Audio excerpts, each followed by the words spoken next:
ತೇಜೋ ವಾರಿ ಮೃದಾಂ ಯಥಾ ವಿನಿಮಯೋ ಯತ್ರ ತ್ರಿಸರ್ಗೋ ಮೃಷಾ ಧಾಮ್ನಾ ಸ್ವೇನ ಸದಾ ನಿರಸ್ತಕುಹಕಂ ಸತ್ಯಂ ಪರಂ ಧೀಮಹಿ ಧರ್ಮ ಪ್ರೋಜ್ಜಿತ ಕೈತವೋತ್ರ ಪರಮೋ ನಿರ್ಮತ್ಸರಾಣಾಂ ಸತಾಂ ವೇದ್ಯಂ ವಾಸ್ತವಮತ್ರ ವಸ್ತು ಶಿವದಂ ತಾಪತ್ರಯೋನ್ಮೂಲನಂ ಶ್ರೀಮದ್ಭಾಗವತೆ ಮಹಾಮುನಿಕೃತೆ ಕಿಂ ವಾ ಪರೇರೀಶ್ವರಃ ಸದ್ಯೋ ಹೃದ್ಯವರುಧ್ಯತೆತ್ರ ಕೃತಿಭಿಃ ಶುಶ್ರೂಷಭಿಸ್ತಕ್ಷಣಾತ್ ನಿಗಮಕಲ್ಪತರೋರ್ಗಲಿತಂ ಫಲಂ ಶುಕಮುಖಾತ್ ಅಮೃತದ್ರವಸಂಯುತಂ ಪಿಬತ ಭಾಗವತಂ ರಸಮಾಲಯಂ ಮುಹುರಹೋ ರಸಿಕಾಃ ಭುವಿ ಭಾವುಗಾಃ ಯಂ ಪ್ರವ್ರಜन्तಮನುಪೇತಮಪೇತಕೃತ್ಯಂ ದ್ವೈಪಾಯನೋ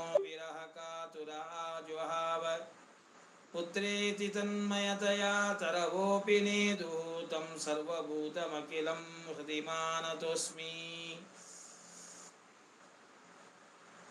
ಬುದ್ಧಿರ್ಬಲಂ ಯಶೋಧೈರ್ಯಂ ನಿರ್ಭಯತ್ವಮರೋಗತಾ ಜಾಡ್ಯಂ ವಾಕ್ಪಟುತ್ವಂ ಚ ಹನುಮಸ್ಮರಣಾತ್ ಭವೇತ್ ಭವತಿ ಯದನುಭಾವಾದೇಡಮೂಕೋऽಪಿ ವಾಗ್ಮೀ ಜಡಮತಿರಪಿ ಜಂತುಃ ಜಾಯತೆ ಪ್ರಾಜ್ಞಮೂಲಿಃ सकलवचनचेतो देवता भारती सा मम वचसि निधत्तां सन्निधिं मानसे च आपादमौलिपर्यन्तं गुरूणाम् आकृतिं स्मरेत् तेन विघ्नाः प्रणश्यन्ति सिद्ध्यन्ति च मनोरथाः सत्याभिघ्नकराब्जोत्तान् पञ्चाशद्वर्षपूजकान् सत्यप्रमोदतीर्थार्यान् नौमि न्यायसुधारतान् वेदेशमुनिसत्पादसेवा सम्प्राप्तवैभवान् यादवार्यान् वरसुधाटीकाकारान् वयं नुमः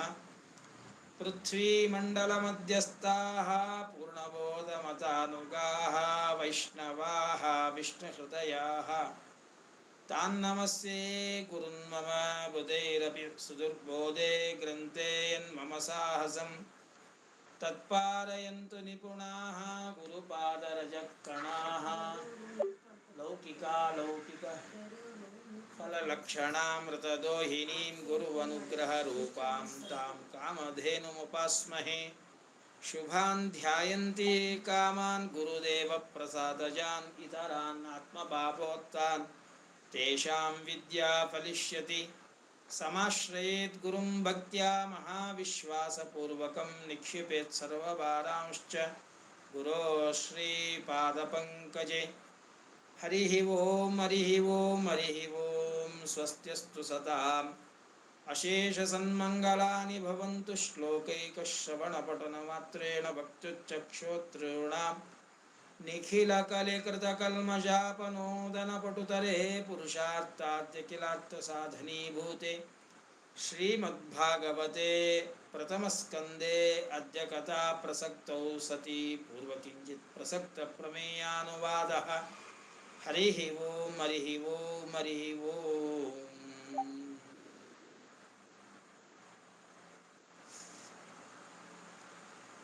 ಎಲ್ಲರೂ ಮ್ಯೂಟ್ ಮಾಡ್ಕೊಂಡ್ಬಿಡ್ರಿ.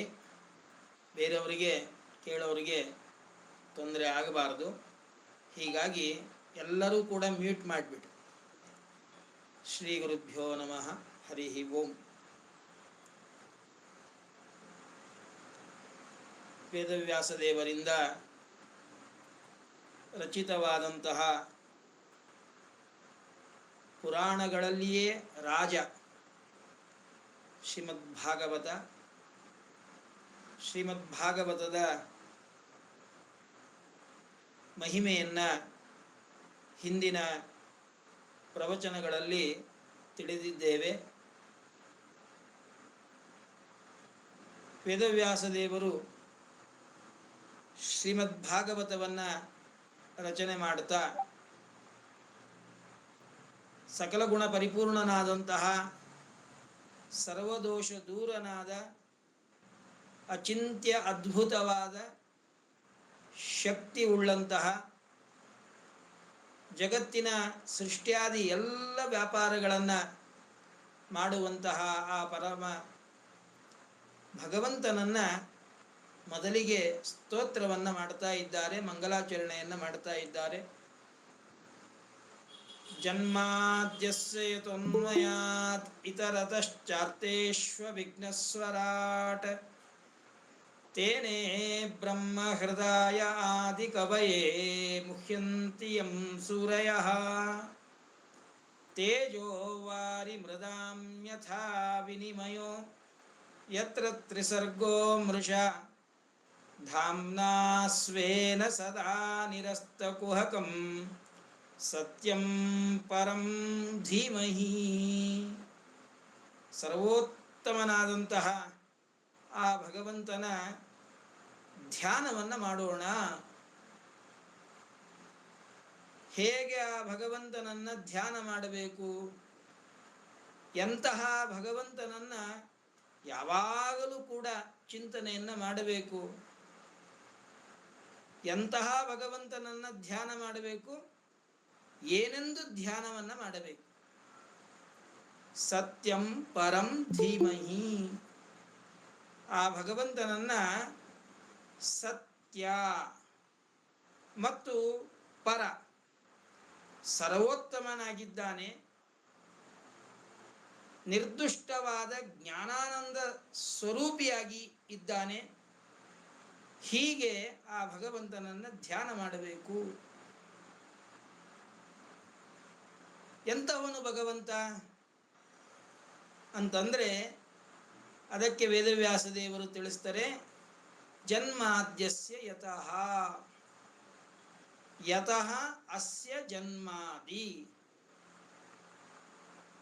ಅಸ್ಯ ಅಂತಂದರೆ ಈ ಚರಾಚರಾತ್ಮಕವಾದಂತಹ ಜಗತ್ತು ಏನಿದೆ,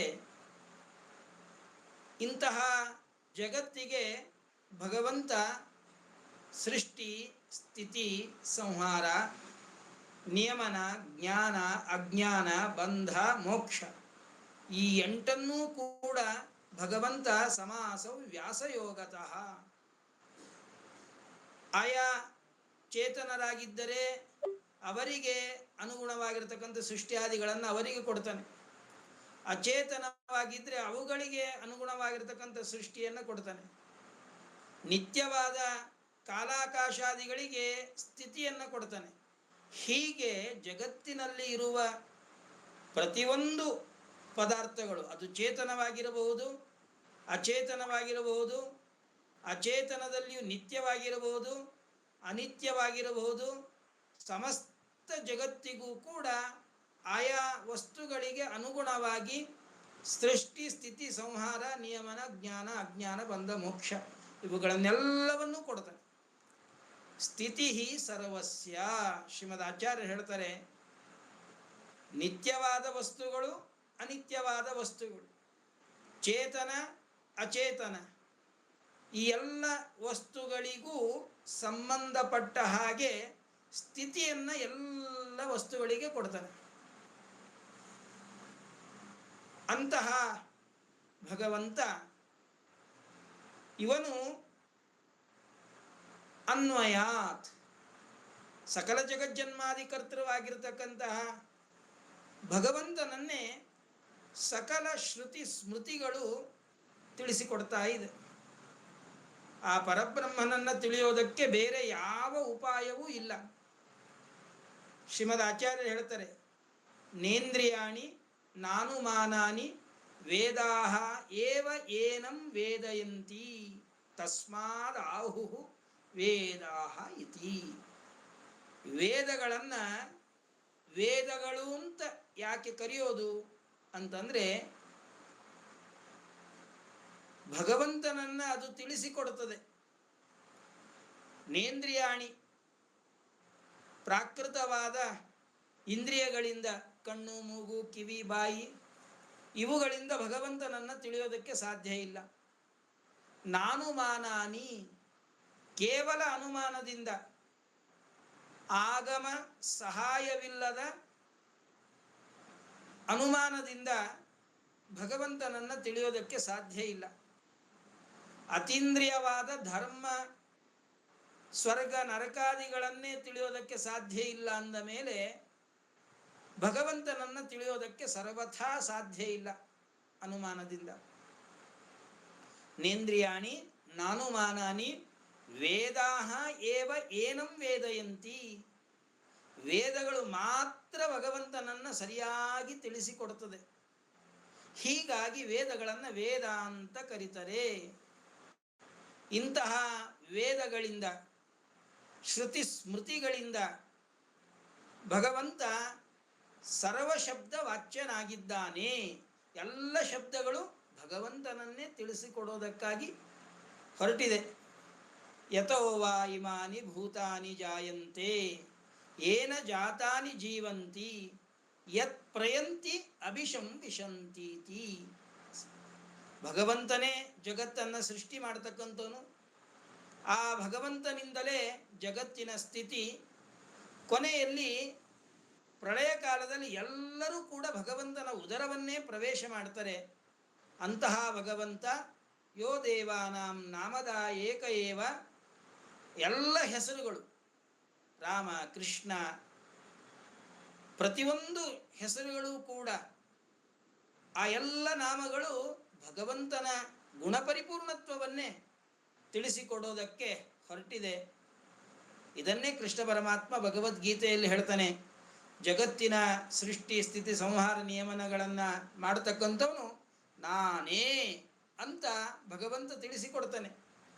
ಅಹಂ ಸರ್ವಸ್ಯ ಜಗತಃ ಪ್ರಭವ ಪ್ರಲಯಸ್ತಥಾ.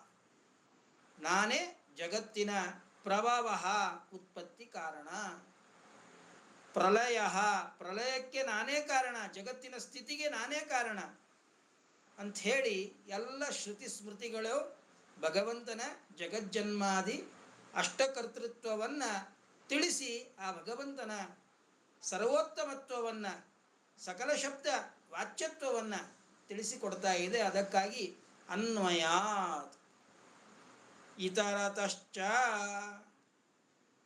ಹಾಗಾದರೆ ಅನುಮಾನದಿಂದ ಭಗವಂತನನ್ನು ತಿಳಿಯೋದಕ್ಕೆ ಸಾಧ್ಯವೇ ಇಲ್ಲವಾ ಅಂತಂದರೆ, ವೇದಾನುಸಾರಿಯಾಗಿರ್ತಕ್ಕಂತಹ, ವೇದಾನುಗೃಹೀತವಾಗಿರ್ತಕ್ಕಂತಹ ಒಳ್ಳೆಯ ಸಮೀಚೀನವಾದ ಯುಕ್ತಿಗಳಿಂದ ಭಗವಂತನನ್ನು ತಿಳಿಯೋದಕ್ಕೆ ಸಾಧ್ಯ. ಅದನ್ನು ತಿಳಿಸೋದಕ್ಕಾಗಿ ವೇದವ್ಯಾಸದೇವರು ಇತರತಃ, ವೇದವನ್ನು ಹೊರತುಪಡಿಸಿ ಇರುವಂತಹ ಅನುಮಾನ ಏನಿದೆ ಆ ಅನುಮಾನದಿಂದಲೂ ಕೂಡ ಸತ್ತರ್ಕಗಳಿಂದ ಭಗವಂತನನ್ನು ತಿಳಿಯೋದಕ್ಕೆ ಸಾಧ್ಯ. ಭಗವಂತನೇ ಜಗತ್ತನ್ನು ಸೃಷ್ಟಿ ಮಾಡಿದ್ದಾನೆ ಅನ್ನೋದನ್ನು ನಾವು ಲಾಜಿಕ್ಕಿಂದಲೂ ಕೂಡ ಅನುಮಾನದಿಂದಲೂ ತಿಳಿಯಬಹುದು. ವೇದಾನುಸಾರಿಯಾದ ಅನುಮಾನದಿಂದ ತಿಳಿಯಬಹುದು. ಹೇಗೆ ಅಂತಂದರೆ, ಚೇತನಾತ್ ಹಿ ಪಿತ್ರಾದೇಹೇ ಪುತ್ರಾದಿ ಉತ್ಪದ್ಯತೆ. ಚೇತನನಾದ ತಂದೆಯಿಂದ ಚೇತನರಾಗಿರ್ತಕ್ಕಂತಹ ಪುತ್ರಾದಿಗಳ ಉತ್ಪತ್ತಿ ಆಗ್ತದೆ. ಇದು ಜಗತ್ತಿನಲ್ಲಿ ಪ್ರಸಿದ್ಧ. ಜನಕ ತಂದೆ, ಪುತ್ರ ಮಗ. ಆ ಮಗನ ಸೃಷ್ಟಿ ಯಾರಿಂದ ಆಯಿತು? ತಂದೆಯಿಂದ ಆಯಿತು. ಮಗ ಇದ್ದಾನೆ ಎಂದ ಮೇಲೆ ಮಗನಿಗೆ ಕಾರಣನಾದಂತಹ ತಂದೆ ಇದ್ದಾನೆ ಅಂತ ಅರ್ಥ. ಹಾಗೆ ನಮ್ಮ ಕಣ್ಣಿಗೆ ಈ ಸಮಸ್ತವಾದಂತಹ ಜಗತ್ತು ಕಾಣಿಸ್ತಾ ಇದೆ. ಜಗತ್ತಿದೆ ಅಂದ ಮೇಲೆ ಈ ಜಗತ್ತನ್ನು ನಿರ್ಮಾಣ ಮಾಡಿದಂತಹ ಒಬ್ಬ ವ್ಯಕ್ತಿ ಇರಬೇಕು. ಅವನು ಏನಾಗಿರಬೇಕು? ಒಂದು ಸಣ್ಣ ಮನೆಯನ್ನು ನಿರ್ಮಾಣವನ್ನು ಮಾಡಬೇಕು ಅಂತಂದ್ರೇನೆ, ಮನೆಯನ್ನು ನಿರ್ಮಾಣ ಮಾಡೋದಕ್ಕೆ ಬೇಕಾಗಿರತಕ್ಕಂತಹ ಕಲ್ಲು, ಮಣ್ಣು, ಇಟ್ಟಿಗೆ, ಸಿಮೆಂಟು ಇವೆಲ್ಲ ಎಷ್ಟು ಬೇಕು ಅನ್ನುವ ಜ್ಞಾನ ಇರಬೇಕು. ಅವನನ್ನು ಏನಂತ ಕರೀತಾರೆ? ಇಂಜಿನಿಯರ್ ಅಂತ ಕರೀತಾರೆ. ಅವನು ಯಾರೇ ಮೇಸ್ತ್ರಿಯೇ ಮನೆ ಕಟ್ಟಿದ್ರು ಕೂಡ ಯಾರು ಈ ಮನೆಯನ್ನು ಕಟ್ಟಿದ್ದು ಅಂದರೆ ಇಂಥ ಇಂಜಿನಿಯರ್ ಈ ಮನೆಯನ್ನು ಕಟ್ಟಿದ್ದಾನೆ ಅಂತ ಹೇಳ್ತೀವಿ. ಹಾಗೆ ಸಮಸ್ತ ಚರಾಚರಾತ್ಮಕವಾದ ಜಗತ್ತಿನ ಇಂಜಿನಿಯರ್. ಇದನ್ನ ನಿರ್ಮಾಣ ಮಾಡಿದಂತಹ ಪ್ರಧಾನ ವ್ಯಕ್ತಿ ಯಾರು ಅಂತಂದ್ರೆ ಅವನೇ ಸರ್ವಜ್ಞ. ಎಲ್ಲ ಪದಾರ್ಥಗಳ ಸೂಕ್ಷ್ಮವಾದಂತಹ ಪರಿಪೂರ್ಣವಾದ ಜ್ಞಾನ ಭಗವಂತನಿಗಿದೆ. ಅಂತಹ ಭಗವಂತನೇ ಈ ಯಾವ ಜಗತ್ತನ್ನು ನಿರ್ಮಾಣ ಮಾಡಿದ್ದಾನೆ. ಕ್ಷಿತ್ಯಂಕುರಾದಿಕಂ ಸಕರ್ತೃಕಂ ಕಾರ್ಯತ್ವಾತ್ ಘಟವತ್.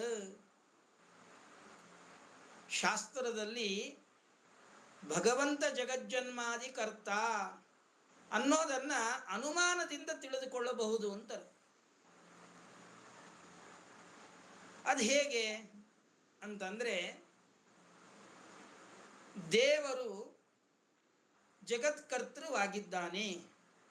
ಯಾಕೆ ಜಗತ್ಕರ್ತೃವಾಗಿದ್ದಾನೆ ಅಂತಂದ್ರೆ ಅವನು ಸರ್ವಜ್ಞನಾದ್ದರಿಂದ. ಯಾರು ಸರ್ವಜ್ಞನಾಗಿದ್ದಾನೆ ಅವನು ಜಗತ್ಕರ್ತ, ಯಾರು ಜಗತ್ಕರ್ತೃವಾಗಿದ್ದಾನೆ ಅವನು ಸರ್ವಜ್ಞನಾಗಿದ್ದಾನೆ. ಇದಕ್ಕೆ ಒಂದು ದೃಷ್ಟಾಂತ ಇಲ್ಲ. ಎಲ್ಲಿ ಕಂಡಿದೆ ಅಂತಂದ್ರೆ ಯಜ್ಞದತ್ತನಲ್ಲಿ ಕಂಡಿದೆ ಅಂತ ಹೇಳೋದಿಕ್ಕೆ ಬರೋದಿಲ್ಲ. ಯಾಕೆ? ಯಜ್ಞದತ್ತ ಸರ್ವಜ್ಞನೂ ಅಲ್ಲ, ಜಗತ್ಕರ್ತೃವೂ ಅಲ್ಲ. ಹಾಗಾದರೆ ನಾವು ಭಗವಂತನಲ್ಲಿ ಇರುವ ಜಗತ್ಕರ್ತೃತ್ವವನ್ನು ಯಾವ ದೃಷ್ಟಾಂತದಿಂದ ತಿಳಿದುಕೊಳ್ಳಬೇಕು ಅಂತಂದರೆ ಸಾಮಾನ್ಯವಾಗಿ ತಿಳಿದುಕೊಳ್ಳೋದಕ್ಕೆ ಬರೋದಿಲ್ಲ. ಹೀಗಾಗಿ ಇದಕ್ಕೆ ವ್ಯತಿರೇಕ ದೃಷ್ಟಾಂತವನ್ನು ತಿಳಿದುಕೊಂಡು ತನ್ಮೂಲಕವಾಗಿ ಭಗವಂತನ ಜಗತ್ಕರ್ತೃತ್ವವನ್ನು ತಿಳಿದುಕೊಳ್ಳಬೇಕು. ಯಾರು ಸರ್ವಜ್ಞನಾಗಿದ್ದಾನೆ ಅವನು ಜಗತ್ಕರ್ತೃವಾಗಿದ್ದಾನೆ, ಅಥವಾ ಯಾರು ಜಗತ್ಕರ್ತೃವಾಗಿದ್ದಾನೆ ಅವನು ಸರ್ವಜ್ಞನಾಗಿದ್ದಾನೆ ಅಂತ ಹೇಳೋದಕ್ಕೆ ದೃಷ್ಟಾಂತ ಇಲ್ಲ. ಆದರೆ ಯಾರು ಜಗತ್ಕರ್ತೃವಲ್ಲ ಅವನು ಸರ್ವಜ್ಞನಲ್ಲ, ಯಾರು ಸರ್ವಜ್ಞನಲ್ಲ ಅವನು ಜಗತ್ಕರ್ತೃ ಅಲ್ಲ ಅನ್ನೋದಕ್ಕೆ ದೃಷ್ಟಾಂತ ಸಿಗತ್ತೆ. ಅದು ಯಾವುದು? ಘಟ. ಘಟ ಇದೆ, ಆ ಘಟಕ್ಕೆ ಜ್ಞಾನ ಇದೆಯಾ? ಇಲ್ಲ. ಹೀಗಾಗಿ ಅಚೇತನವಾದ ಘಟ ಜಗತ್ತನ್ನು ನಿರ್ಮಾಣ ಮಾಡೋದಕ್ಕೆ ಸಾಧ್ಯ ಇಲ್ಲ. ಇನ್ನು ಅಚೇತನ, ಅದಕ್ಕೆ ಜ್ಞಾನನೇ ಇಲ್ಲ ಅಂತಹ ಘಟ ಜಗತ್ತನ್ನು ಹೇಗೆ ಸೃಷ್ಟಿ ಮಾಡ್ತದೆ ಹೇಳಿ? ಸಾಧ್ಯ ಇಲ್ಲ. ಆದರೆ ಚೇತನ ಜ್ಞಾನವುಳ್ಳ ವ್ಯಕ್ತಿ ಜಗತ್ತನ್ನು ನಿರ್ಮಾಣ ಮಾಡಬಹುದಲ್ಲ ಅಂತಂದ್ರೆ ಇವನಿಗೆ ಜ್ಞಾನ ಇದೆ, ಚೇತನ ಇವನಿಗೆ ಜ್ಞಾನ ಇದೆ, ಆದರೆ ಸರ್ವಜ್ಞನಲ್ಲ. ಎಲ್ಲವನ್ನೂ ತಿಳಿದವನು ಚೇತನನಲ್ಲ. ಸಾಮಾನ್ಯ ಜೀವನಿಗೆ ಎಲ್ಲದರ ಜ್ಞಾನ ಇಲ್ಲ. ಯಾವುದೋ ಸ್ವಲ್ಪ ತನ್ನ ಯೋಗ್ಯತೆಗೆ ಎಷ್ಟು ತಿಳ್ಕೊಳ್ಬೇಕೋ ಅಷ್ಟನ್ನು ತಿಳ್ಕೊಂಡಿದ್ದಾನೆ ಹೊರತು ಪೂರ್ಣವಾಗಿ ತಿಳಿದುಕೊಂಡಿಲ್ಲ. ಆದ್ದರಿಂದ ಇವನಿಗೂ ಸಾರ್ವಜ್ಞ ಇಲ್ಲ. ದೇವದತ್ತ ಸರ್ವಜ್ಞನ ಅಲ್ಲ. ಹೀಗಾಗಿ ದೇವದತ್ತನಿಗೆ ಜಗತ್ಕರ್ತೃತ್ವ ಇಲ್ಲ. ಈ ವ್ಯತಿರೇಕ ಅನುಮಾನದಿಂದ ಅನ್ವಯ ವ್ಯಾಪ್ತಿಯನ್ನು ತಿಳಿದುಕೊಂಡು, ಅಂದರೆ ಸರ್ವಜ್ಞನಲ್ಲ ಅಂದ ಮೇಲೆ ಅವನು ಜಗತ್ಕರ್ತೃವಲ್ಲ. ಹಾಗಾದರೆ ಯಾರು ಸರ್ವಜ್ಞನಾಗಿದ್ದಾನೆಯೋ ಅವನು ಜಗತ್ಕರ್ತೃವಾಗಿದ್ದಾನೆ. ಸರ್ವಜ್ಞ ಯಾರು? ಭಗವಂತ. ಯಾಕೆ? ಯಸ್ ಸರ್ವಜ್ಞ ಸ ಸರ್ವವಿತ್. ವೇದಗಳು ಹೇಳ್ತಾ ಇದೆ ಭಗವಂತ ಸರ್ವಜ್ಞನಾಗಿದ್ದಾನೆ. ಸರ್ವಂ ಜಾನಾತಿ ಇತಿ ಸರ್ವಜ್ಞ. ಭಗವಂತನಿಗೆ ಗೊತ್ತಿಲ್ಲದ್ದು ಯಾವುದು ಇಲ್ಲೇ ಇಲ್ಲ. ಎಲ್ಲವೂ ಕೂಡ ಭಗವಂತನಿಗೆ ಸಾಕ್ಷಾತ್ತಾಗಿ, ಯಾರೋ ಹೇಳಿದ್ದನ್ನು ತಿಳಿದುಕೊಂಡದ್ದಲ್ಲ, ಸಾಕ್ಷಾತ್ತಾಗಿ ಆ ಎಲ್ಲ ಪದಾರ್ಥಗಳ ಜ್ಞಾನ ಭಗವಂತನಿಗೆ ಅನಾದಿ ಕಾಲದಿಂದ ಅನಂತ ಕಾಲದವರೆಗೂ ಇದೆ. ಹೀಗಾಗಿ ಅವನು ಜಗತ್ತಿಗೆ ಕರ್ತೃವಾಗಿದ್ದಾನೆ. ಸರಿ, ಜಗತ್ತಿಗೆ ಎಂತಹ ಕರ್ತೃವಾಗಿದ್ದಾನೆ ಭಗವಂತ? ಈಗ ಒಂದು ಘಟ, ಒಂದು ಗಡಿಗೆ ನಿರ್ಮಾಣವಾಗಬೇಕಾದರೆ ಎರಡು ಬೇಕು. ಒಂದು ಮಣ್ಣು ಬೇಕು, ಇನ್ನೊಂದು ಘಟವನ್ನು ಮಾಡುವ ಕುಲಾಲ ಬೇಕು. ಕುಲಾಲನನ್ನ ನಿಮಿತ್ತ ಕಾರಣ ಅಂತ ಶಾಸ್ತ್ರ ಕರೀತದೆ. ಮಣ್ಣನ್ನ ಉಪಾದಾನ ಕಾರಣ ಅಂತ ಕರೀತದೆ. ಘಟ ಎದರ ಘಟ? ಮಣ್ಣಿನ ಘಟ. ಹೀಗಾಗಿ ಘಟಕ್ಕೆ ಮಣ್ಣು ಕಾರಣ. ಹಾಗಿದ್ದ ಹಾಗೆ ಜಗತ್ತಿಗೆ ಭಗವಂತ ಮಣ್ಣಿನಂತೆ ಕಾರಣನೋ ಅಥವಾ ಘಟವನ್ನು ಮಾಡಬೇಕಾದರೆ ಕರಚರಣಾದಿಗಳುಳ್ಳಂತಹ ಕುಲಾಲ ಹೇಗೆ ನಿಮಿತ್ತ ಕಾರಣನಾಗಿದ್ದಾನೆ, ಹಾಗೆ ಭಗವಂತ ನಿಮಿತ್ತ ಕಾರಣನು. ಯಾವುದು ಅಂತಂದರೆ ಭಗವಂತ ಇವನು ಜಗತ್ತಿಗೆ ನಿಮಿತ್ತ ಕಾರಣ, ಮಣ್ಣಿನಂತೆ ಉಪಾದಾನ ಕಾರಣನಲ್ಲ. ಯಾಕೆ ಅಂತಂದರೆ ಈಗ ನೋಡಿ, ಮಣ್ಣೇ ಹೋಗಿ ಘಟವಾಗ್ತದೆ. ಕುಲಾಲನೇ ತಾನು ಘಟಾತ್ಮನ ಪರಿಣಾಮವನ್ನು ಹೊಂದೋದಿಲ್ಲ. ಹಾಗಾದರೆ ಪರಿಣಾಮವನ್ನು ಹೊಂದೋದು ಯಾವುದು? ಮಣ್ಣು. ಉಪಾದಾನ ಕಾರಣವಾದಂತಹ ಮಣ್ಣು ತಾನೇ ಗಡಿಗೆಯ ರೂಪವನ್ನು ತೆಗೆದುಕೊಳ್ಳುತ್ತದೆ. ಹಾಗೆ ಭಗವಂತನೇ ಜಗತ್ತಾಗಿ ಪರಿಣಾಮವನ್ನು ಹೊಂದಿಲ್ಲ. ಹಾಗಾದರೆ ಭಗವಂತ ತಾನು ಕುಲಾಲ ಹೇಗೆ ಘಟವನ್ನು ನಿರ್ಮಾಣ ಮಾಡ್ತಾನೆಯೋ ಹಾಗೆ ಭಗವಂತ ಚರಾಚರಾತ್ಮಕವಾದ ಸಮಸ್ತ ವಿಶ್ವಕ್ಕೆ, ಸಮಸ್ತ ಜಗತ್ತಿಗೆ ನಿಯಾಮಕನಾಗಿ ನಿಮಿತ್ತ ಕಾರಣನಾಗಿ ಇದ್ದಾನೆ. ಅದನ್ನೇ ಶಾಸ್ತ್ರ ಒಂದು ಅನುಮಾನವನ್ನು ಪ್ರಯೋಗ ಮಾಡಿ ಭಗವಂತನ ಜಗಜ್ಜನ್ಮಾದಿ ಕರ್ತೃತ್ವವನ್ನು ತಿಳಿಸಿಕೊಡ್ತದೆ. ಕ್ಷಿತ್ಯಂಕುರಾಧಿಕಂ ಸಕರ್ತೃಕಂ ಕಾರ್ಯತ್ವಾತ್ ಘಟವತ್. ಘಟ ಇದು ಒಂದು ಹುಟ್ಟಿದ ವಸ್ತು, ಇದೊಂದು ಕಾರ್ಯ. ಇದು ಕಾರ್ಯ ಅಂತ ಆದ ಮೇಲೆ ಇದನ್ನ ಹುಟ್ಟಿಸಿದವನು ಒಬ್ಬ ಇರಬೇಕು. ಯಾರವನು? ಕುಲಾಲ. ಯಾಕೆಂದ್ರೆ ನಾವೆಲ್ಲ ಕಡೆ ಹೋಗಿ ನೋಡೀವಿ. ಕುಂಬಾರ ತನ್ನ ಮನೆಯಲ್ಲಿ ನೂರಾರು ಸಾವಿರಾರು ಗಡಿಗೆಗಳನ್ನು ಇಟ್ಟುಕೊಂಡಿರ್ತಾನೆ. ಅವನನ್ನು ಕೇಳಿದ್ರೆ ಈ ಗಡಿಗೆ ಮಾಡಿದವನು ಯಾರು, ಈ ಗಡಿಗೆಯನ್ನು ಸೃಷ್ಟಿ ಮಾಡಿದವನು ಯಾರು ಅಂತ ಕೇಳಿದ್ರೆ ನಾನು ಅಂತ ಹೇಳ್ತಾನೆ. ಅಂದ ಮೇಲೆ ಹುಟ್ಟಿದ ವಸ್ತುವಿಗೆ ಒಬ್ಬ ನಿಮಿತ್ತ ಕಾರಣ ಇದ್ದಾನೆ ಅನ್ನೋದು ನಮಗೆ ಸಾಮಾನ್ಯವಾಗಿ ಸಿದ್ಧವಾಯಿತು. ನಾವು ಎಲ್ಲಾದರೂ ಹೋಗಬೇಕಾದಾಗ ಅನೇಕ ವೃಕ್ಷಗಳನ್ನು ನೋಡ್ತೀವಿ. ವೃಕ್ಷಗಳೆಲ್ಲ ಹುಟ್ಟಿದೆ. ಭೂಮಿ ಇದೆ, ಕ್ಷಿತಿ ಇದೆ. ಕ್ಷಿತಿಯಲ್ಲಿ ಅಂಕುರ ಅಂತಂದ್ರೆ ಗಿಡ ಮರಗಳೆಲ್ಲವೂ ಕೂಡ ಬೆಳೆದಿದೆ. ಇದನ್ನು ನಾವೇನಾದ್ರು ಬೆಳೆಸಿದ್ವಾ? ಇಲ್ಲ. ನಮ್ಮ ಹಿಂದಿನವ್ರು ಯಾರಾದರೂ ಬೆಳೆಸಿದ್ರಾ? ಇಲ್ಲ. ಅದಕ್ಕಿಂತ ಹಿಂದಿನವ್ರು ಯಾರಾದರೂ ಬೆಳೆಸಿದ್ರಾ? ಇಲ್ಲ. ಹಾಗಾದರೆ ಇದು ಹುಟ್ಟಿದೆ ಅಂದಮೇಲೆ ಇದಕ್ಕೊಬ್ಬ ಕರ್ತ ಇರಬೇಕು. ಘಟ ಹುಟ್ಟಿದೆ ಅಂದಮೇಲೆ ಕುಲಾಲ ಹೇಗೆ ಅದಕ್ಕೆ ನಿಮಿತ್ತ ಕಾರಣನೋ, ಕುಲಾಲ ಹೇಗೆ ಘಟವನ್ನು ಹುಟ್ಟಿಸಿದ್ದಾನೆಯೋ ಹಾಗೆ ಕ್ಷಿತ್ಯಂಕುರಾದಿಗಳು ಹುಟ್ಟಿದೆ ಎಂದ ಮೇಲೆ ಇದಕ್ಕೆ ಒಬ್ಬ ಕಾರಣನಾದಂತಹ ಒಬ್ಬ ವ್ಯಕ್ತಿ ಇರಬೇಕು. ಅವನು ಯಾರು ಅಂತಂದ್ರೆ ಅವನು ಸರ್ವಜ್ಞನಾಗಿರ್ತಕ್ಕಂತಹ ಭಗವಂತನೇ ಅಂತ ಅನುಮಾನದಿಂದ ನಾವು ತಿಳಿದುಕೊಳ್ತೀವಿ. ಸರಿ, ದೇವರು ಸರ್ವಜ್ಞನಾಗಿದ್ದಾನೆ, ಹೀಗಾಗಿ ಜಗತ್ತಿನ ಸೃಷ್ಟಿಯನ್ನು ಅವನೇ ಮಾಡಿದ್ದಾನೆ ಅಂತ ತಿಳಿದುಕೊಳ್ಳೋಣ, ಬೇಡ ಅನ್ನೋದಿಲ್ಲ. ಹಾಗಾದರೆ ಅವನು ಸರ್ವಜ್ಞ ಅಂತ ಹೇಗೆ ಗೊತ್ತಾಗೋದು ನಮಗೆ ಅಂತಂದರೆ ಅದಕ್ಕೆ ಭಾಗವತ ಹೇಳ್ತದೆ, ಅರ್ಥೇಶು ಅಭಿಜ್ಞ ಸರ್ವಜ್ಞ, ಎಲ್ಲವನ್ನೂ ತಿಳಿದಿದ್ದ. ಈ ಇಂಜಿನಿಯರಿಗೆ, ಮನೆಯನ್ನು ನಿರ್ಮಾಣ ಮಾಡುವಂತಹ ಇಂಜಿನಿಯರಿಗೆ ಎಷ್ಟು ಇಟ್ಟಂಗಿ ಬೇಕು? 4,000ನೋ 5,000ನೋ ಇಟ್ಟಂಗಿಗಳು ಬೇಕು. ಒಂದು 40-50 ಸಿಮೆಂಟ್ ಚೀಲಗಳು ಬೇಕು. ಜಲ್ಲಿ 2 ಲೋಡ್ ಬೇಕು. ಮಣ್ಣು 4 ಲೋಡ್ ಬೇಕು. ಇವುಗಳ ಲೆಕ್ಕಾಚಾರ ಗೊತ್ತಿದೆ ಅಷ್ಟೇ.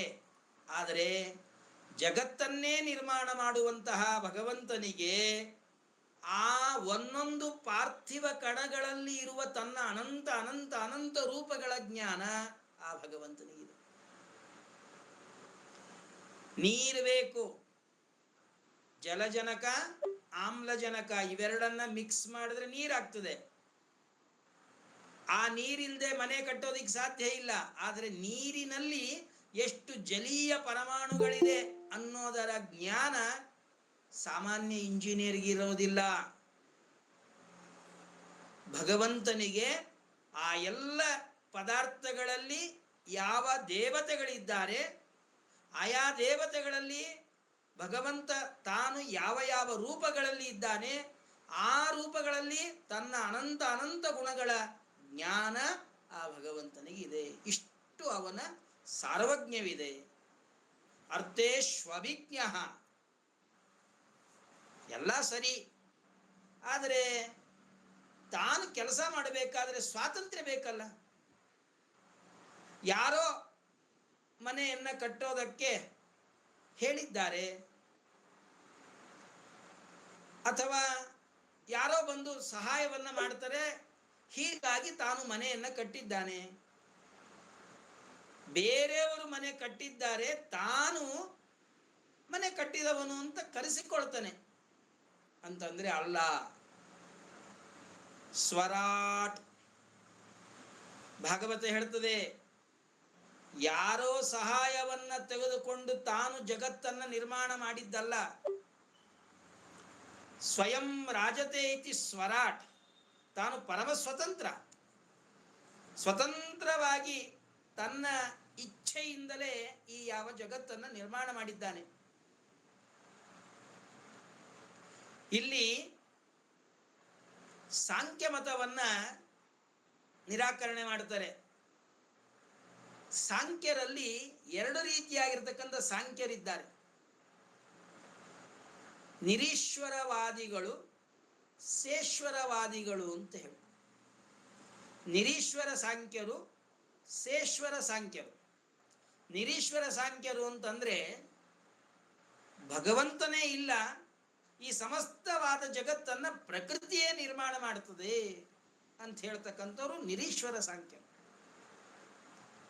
ಭಗವಂತ ಇದ್ದಾನೆ, ಭಗವಂತನೇ ಜಗತ್ತನ್ನು ನಿರ್ಮಾಣ ಮಾಡತಕ್ಕಂಥದ್ದು, ಪ್ರಕೃತಿ ಇದು ಜಗತ್ತಿಗೆ ಉಪಾದಾನ ಕಾರಣ, ಭಗವಂತ ಇವನು ಜಗತ್ತಿಗೆ ನಿಮಿತ್ತ ಕಾರಣ ಅಂತ ಹೇಳಿ ನಿರೀಶ್ವರ ಸಾಂಖ್ಯವಾದವನ್ನು ನಿರಾಕರಣೆ ಮಾಡಿ, ಇನ್ನು ಶೇಶ್ವರ ಸಾಂಖ್ಯವಾದಿಗಳು ಹೇಳ್ತಾರೆ, ನಾವೇನು ಈಶ್ವರನನ್ನ ಇಲ್ಲ ಅಂತ ಅಲ್ಗಳಿತಾ ಇಲ್ಲ, ಈಶ್ವರನ್ನ ಒಪ್ತೀವಿ. ಹೀಗಾಗಿ ನಮ್ಮನ್ನ ನಿರೀಶ್ವರ ಸಾಂಖ್ಯವಾದಿಗಳನ್ನ ಸಾಲಿನಲ್ಲಿ ನಮ್ಮನ್ನ ಸೇರಿಸಬೇಡ್ರಿ, ನಾವು ಬೇರೆ, ಈಶ್ವರನನ್ನ ಒಪ್ತೀವಿ ಅಂತಂದ್ರೆ ಅದಕ್ಕೆ ಟೀಕಾಕೃತ್ಪಾದರು ಹೇಳ್ತಾರೆ, ನೀವು ಈಶ್ವರನನ್ನ ಒಪ್ಪಿದರೂ ಕೂಡ ನಿರೀಶ್ವರ ಸಾಂಖ್ಯವಾದಿಗಳ ಗುಂಪಿನಲ್ಲೇ ನೀವು ಸೇರ್ತೀರಿ. ಯಾಕೆ ಅಂತಂದ್ರೆ ಒಪ್ಪಿದರೂ ಒಪ್ಪಿದ ಹಾಗಲ್ಲ. ಹೇಗೆ ಈಶ್ವರನನ್ನ ಒಪ್ತಿರಿ ಅಂತಂದ್ರೆ, ಈಶ್ವರ ಇದ್ದಾನೆ, ಆದರೆ ಅವನೇನು ಮಾಡೋದಿಲ್ಲ, ಸಹಾಯ ಮಾಡ್ತಾನೆ ಅಷ್ಟೇ. ಮಾಡೋದೆಲ್ಲ ಪ್ರಕೃತಿಯೇ ಜಗತ್ತನ್ನು ನಿರ್ಮಾಣ ಮಾಡೋದು, ಪ್ರಕೃತಿಯೇ ಸ್ವತಂತ್ರವಾಗಿ ಜಗತ್ತನ್ನು ನಿರ್ಮಾಣ ಮಾಡ್ತದೆ. ಆವಾಗ ಪ್ರಕೃತಿಗೆ ಸಹಾಯವನ್ನ ಮಾಡುವವನಾಗಿ ಭಗವಂತ ಇದ್ದಾನೆ. ಪ್ರಕೃತಿ ಇದು ಪ್ರಧಾನ, ಭಗವಂತ ಅಪ್ರಧಾನ, ಅಸಿಸ್ಟೆಂಟ್ ಅಂತ ಹೇಳಿದ್ರೆ ಇದ್ರೂ ಇದ್ದಂಗಲ್ಲ ಅಂತ ಹೇಳ್ದಂಗೆ. ಹೀಗಾಗಿ ಶೇಶ್ವರವಾದಿಗಳು ಕೇವಲ ಮೇಲ್ನೋಟಕ್ಕೆ ಈಶ್ವರನನ್ನ ಅಂಗೀಕಾರ ಮಾಡಿದರೂ ಕೂಡ ಅವನಿಗೆ ಜಗತ್ಕರ್ತೃತ್ವ ಇಲ್ಲ ಅಂತ ಹೇಳ್ತಾರೆ. ಹೀಗಾಗಿ ವೇದವ್ಯಾಸ ದೇವರು ಹೇಳಿದ್ರು, ಸ್ವರಾಟ್, ಜಗತ್ತಿನ ಸೃಷ್ಟಿ ಸ್ಥಿತಿ ಸಂಹಾರ ನಿಯಮನ ಅಜ್ಞಾನ ಬಂಧ ಮೋಕ್ಷಗಳೇನಿದೆ ಇವನ್ನೆಲ್ಲವನ್ನೂ ಕೂಡ ಭಗವಂತ ಹೇಗೆ ಮಾಡ್ತಾನೆ ಅಂತಂದ್ರೆ ತಾನು ಸ್ವತಂತ್ರವಾಗಿ ಮಾಡ್ತಾನೆ. ಪ್ರಕೃತಿ ಸ್ವತಂತ್ರ ಕರ್ತೃವಲ್ಲ. ಬ್ರಹ್ಮಾದಿ ದೇವತೆಗಳಿಗೆ ಸ್ವತಂತ್ರವಾದ ಕರ್ತೃತ್ವ ಇಲ್ಲ. ಅವರೆಲ್ಲರೂ ಕೂಡ ಜಗತ್ತಿನ ಸೃಷ್ಟ್ಯಾದಿಗಳನ್ನು ಮಾಡೋದು ಭಗವಂತನ ಅನುಗ್ರಹದಿಂದಲೇನೇ ಜಗತ್ತಿನ ಸೃಷ್ಟ್ಯಾದಿಗಳನ್ನು ಮಾಡ್ತಾರೆ ಹೊರತು ಸ್ವತಂತ್ರವಾಗಿ ಸ್ವೇಚ್ಛೆಯಿಂದ ಜಗತ್ತಿನ ಸೃಷ್ಟ್ಯಾದಿಗಳನ್ನು ಮಾಡೋದಿಲ್ಲ. ಅದನ್ನು ಭಗವಂತ ಒಬ್ಬನೇ ಮಾಡೋದು. ಹೀಗಾಗಿ ಅವನನ್ನು ಸ್ವರಾಟ್, ಯಾರನ್ನೂ ಹೇಳಿ ಕೇಳಿ ಮುಹೂರ್ತವನ್ನು ಇಟ್ಟು ಜಗತ್ತನ್ನು ಸೃಷ್ಟಿ ಮಾಡಬೇಕಾಗಿಲ್ಲ. ಭಗವಂತ ಸ್ವತಂತ್ರನಾಗಿ ಮಾಡ್ತಾನೆ. ಸ್ವಯಂ ರಾಜತೆ ಇತಿ ಸ್ವರಾಟ್.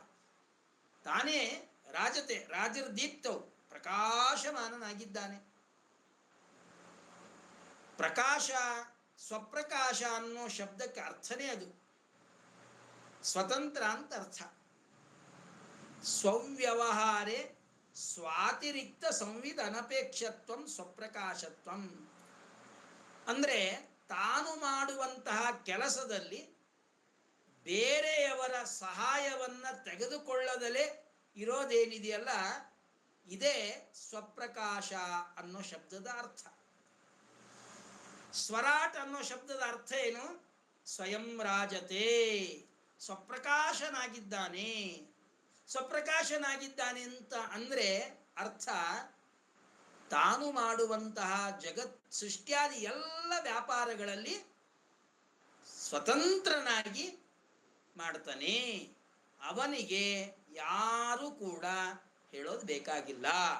ಸ್ವಯಂ ತಾನು ಎಲ್ಲ ಕಾರ್ಯಗಳನ್ನು ಮಾಡ್ತಾನೆ. ಇದಕ್ಕಾಗಿ ಅವನನ್ನ ಸ್ವರಾಟ್ ಅಂತ ಕರೀತಾರೆ.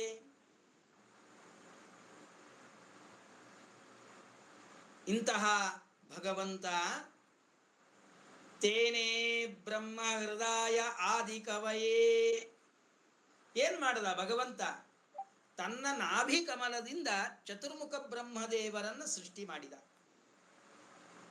ಮೊಟ್ಟ ಮೊದಲಿಗೆ ತೃತೀಯ ಸ್ಕಂದದಲ್ಲಿ ಬಹಳ ವಿಸ್ತಾರವಾಗಿ ಬರ್ತದೆ.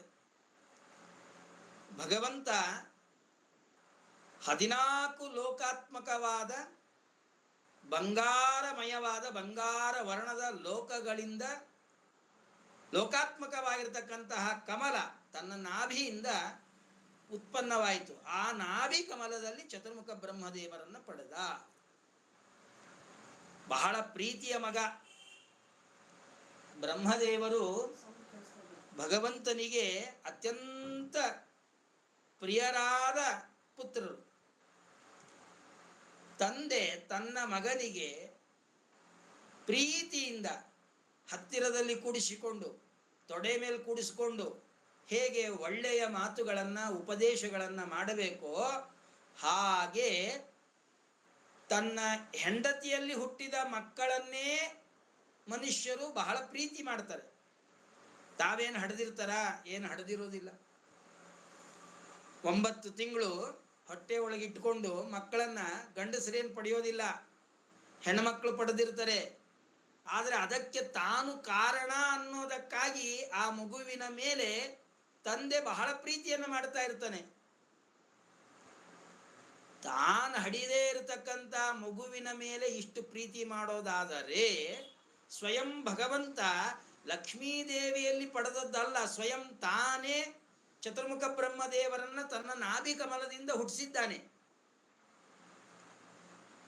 ಲಕ್ಷ್ಮೀದೇವಿಯಲ್ಲೂ ಚತುರ್ಮುಖ ಬ್ರಹ್ಮದೇವರನ್ನ ಪಡೆದಿದ್ದಾನೆ. ಬ್ರಹ್ಮಾಂಡದ ಒಳಗೆ ಮತ್ತೊಂದು ಪ್ರಸಂಗದಲ್ಲಿ ಬೃಹದಾರಣ್ಯಕ ಉಪನಿಷತ್ತು ಹೇಳುತ್ತದೆ, ಸಂವತ್ಸರಂ. ಸಂವತ್ಸರ ಅಂತ ಚತುರ್ಮುಖ ಬ್ರಹ್ಮದೇವರಿಗೆ ಹೆಸರು. ಯಾಕೆ ಅವರನ್ನು ಸಂವತ್ಸರ ಅಂತ ಕರೀತಾರೆ ಅಂತಂದ್ರೆ, ಲಕ್ಷ್ಮೀದೇವಿಯ ಗರ್ಭದಲ್ಲಿ 1 ಸಂವತ್ಸರ ಕಾಲ ಇದ್ದು ಹೊರಬಂದಿದ್ದಾರೆ. ಹೀಗಾಗಿ ಅವರನ್ನು ಸಂವತ್ಸರ ಅಂತ ಕರೀತಾರೆ. ಹೀಗಾಗಿ ಬ್ರಹ್ಮದೇವರು ಲಕ್ಷ್ಮೀದೇವಿಯ ಗರ್ಭದಿಂದಲೂ ಹುಟ್ಟಿದ್ದಾರೆ. ಆದರೆ ಭಗವಂತನ ನಾಭಿಕಮಲದಿಂದ ಹುಟ್ಟಿದ್ದಾರೆ. ಎಷ್ಟು ಪ್ರೀತಿ ಇರಬಾರದು ಭಗವಂತನಿಗೆ? ಚತುರ್ಮುಖ ಬ್ರಹ್ಮದೇವರ ಮೇಲೆ ಬಹಳ ಪ್ರೀತಿ. ಅಂತಹ ಚತುರ್ಮುಖ ಬ್ರಹ್ಮದೇವರಿಗೆ ಮೊಟ್ಟ ಮೊದಲಿಗೆ ಬ್ರಹ್ಮದೇವರೇನು? ಆದಿ ಕವಯೇ. ಕವಿ ಅಂದರೆ ಜ್ಞಾನಿ. ಎಂತಹ ಜ್ಞಾನಿ? ಆದಿ ಕವಯೇ. ಬ್ರಹ್ಮದೇವರು ಹುಟ್ಟೋಕ್ಕಿಂತ ಮುಂಚೆ ಯಾರು ಹುಟ್ಟಿಲ್ಲ. ಯಾರು ಪರಬ್ರಹ್ಮನನ್ನ ತಿಳಿದುಕೊಳ್ಳುವ ಪ್ರಯತ್ನವನ್ನ ಮಾಡಿಲ್ಲ. ಮೊಟ್ಟ ಮೊದಲಿಗೆ ಪರಬ್ರಹ್ಮನನ್ನ ತಿಳಿದುಕೊಳ್ಳೋದಕ್ಕೆ, ಭಗವಂತನನ್ನ ತಿಳಿದುಕೊಳ್ಳೋದಕ್ಕೆ ಪ್ರಯತ್ನವನ್ನ ಮಾಡಿದವರು ಚತುರ್ಮುಖ ಬ್ರಹ್ಮದೇವರು. ಹೀಗಾಗಿ ಆದಿ ಕವಿಗಳು ಅಂತಂದ್ರೆ ಚತುರ್ಮುಖ ಬ್ರಹ್ಮದೇವರು. ಆ ಬ್ರಹ್ಮದೇವರಿಗೆ ಹೃದಾ ಪ್ರೀತಿಯಿಂದ, ಅಭಿಮಾನದಿಂದ, ಅನುಗ್ರಹ ಪೂರ್ವಕವಾಗಿ ಬ್ರಹ್ಮತೇನೇ, ಬ್ರಹ್ಮ ಅನ್ನೋ ಶಬ್ದಕ್ಕೆ ವೇದಗಳು ಅಂತ ಅರ್ಥ. ವೇದಗಳನ್ನ, ವೇದಾರ್ಥವನ್ನ ಚತುರ್ಮುಖ ಬ್ರಹ್ಮದೇವರಿಗೆ ಭಗವಂತ ಉಪದೇಶವನ್ನ ಮಾಡಿದ. ಅದಕ್ಕೋಸ್ಕರನೇ ಮಂತ್ರಾಲಯ ಪ್ರಭುಗಳು ರಾಘವೇಂದ್ರ ಸ್ವಾಮಿಗಳವರು ಹೇಳ್ತಾರೆ ಪ್ರಾತಃ ಸಂಕಲ್ಪ ಗದ್ಯದಲ್ಲಿ, ವೇದೋಕ್ತ ತದನುಕ್ತ ಭಾರತೋಕ್ತ ಸಂಪ್ರದಾಯೋಕ್ತ ಅಶೇಷ ಗುಣೋಪಾಸಕಾನಾಂ ಅಂತಾರೆ. ಸ್ವಯಂ ಭಗವಂತ ವೇದಗಳನ್ನು ಉಪದೇಶ ಮಾಡಿದಾಗ ತನ್ನ ಗುಣಗಳು ವೇದಗಳಲ್ಲಿ ಹೇಗೆ ಹೇಳಲ್ಪಟ್ಟಿದೆಯೋ ಆ ಎಲ್ಲ ಗುಣಗಳನ್ನ ಚತುರ್ಮುಖ ಬ್ರಹ್ಮದೇವರು ಉಪಾಸನೆ ಮಾಡ್ತಾರೆ. ಯಾವುದೊಂದು ಮರೆಯೋದಿಲ್ಲ.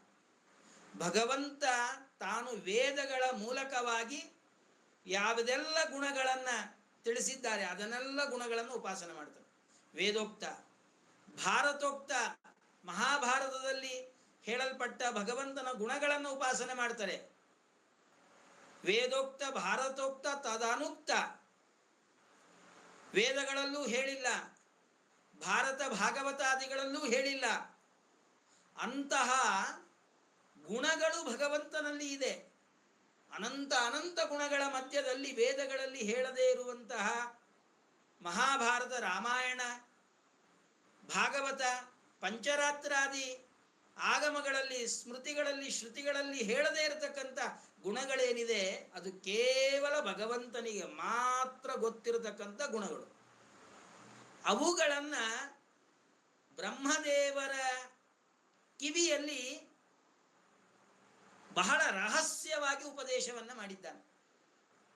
ಅಂತಹ ಗುಣಗಳನ್ನು ಕೂಡ ಚತುರ್ಮುಖ ಬ್ರಹ್ಮದೇವರು ಉಪಾಸನೆ ಮಾಡ್ತಾರೆ. ಅಂತಹ ಮಂತ್ರಗಳನ್ನು ಚತುರ್ಮುಖ ಬ್ರಹ್ಮದೇವರು ಜಪವನ್ನ ಮಾಡ್ತಾರೆ.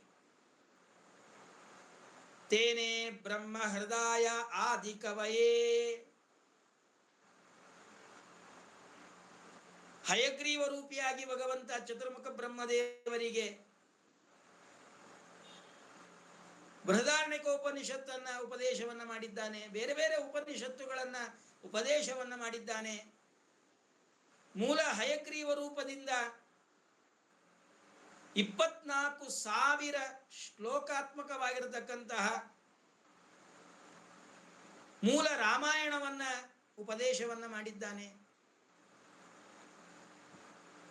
ಹೀಗೆ ಎಲ್ಲವನ್ನೂ ಕೂಡ ಪ್ರೀತಿಯಿಂದ ಚತುರ್ಮುಖ ಬ್ರಹ್ಮದೇವರಿಗೆ ಉಪದೇಶವನ್ನ ಮಾಡಿದ್ದಾನೆ. ಮುಹ್ಯಂತಿಯಂ ಸೂರಯ. ಎಂತೆಂತಹ ಜ್ಞಾನಿಗಳು ಇವರು ಭಗವಂತನನ್ನ ಪೂರ್ಣವಾಗಿ ತಿಳಿದಿದ್ದಾರಾ, ಸರಿಯಾಗಿ ತಿಳಿದಿದ್ದಾರಾ ಅಂತಂದ್ರೆ ಅವರೂ ಕೂಡ ಭಗವಂತನ ವಿಷಯದಲ್ಲಿ ಮುಹ್ಯಂತಿ, ಮೋಹವುಳ್ಳವರಾಗ್ತಾರೆ.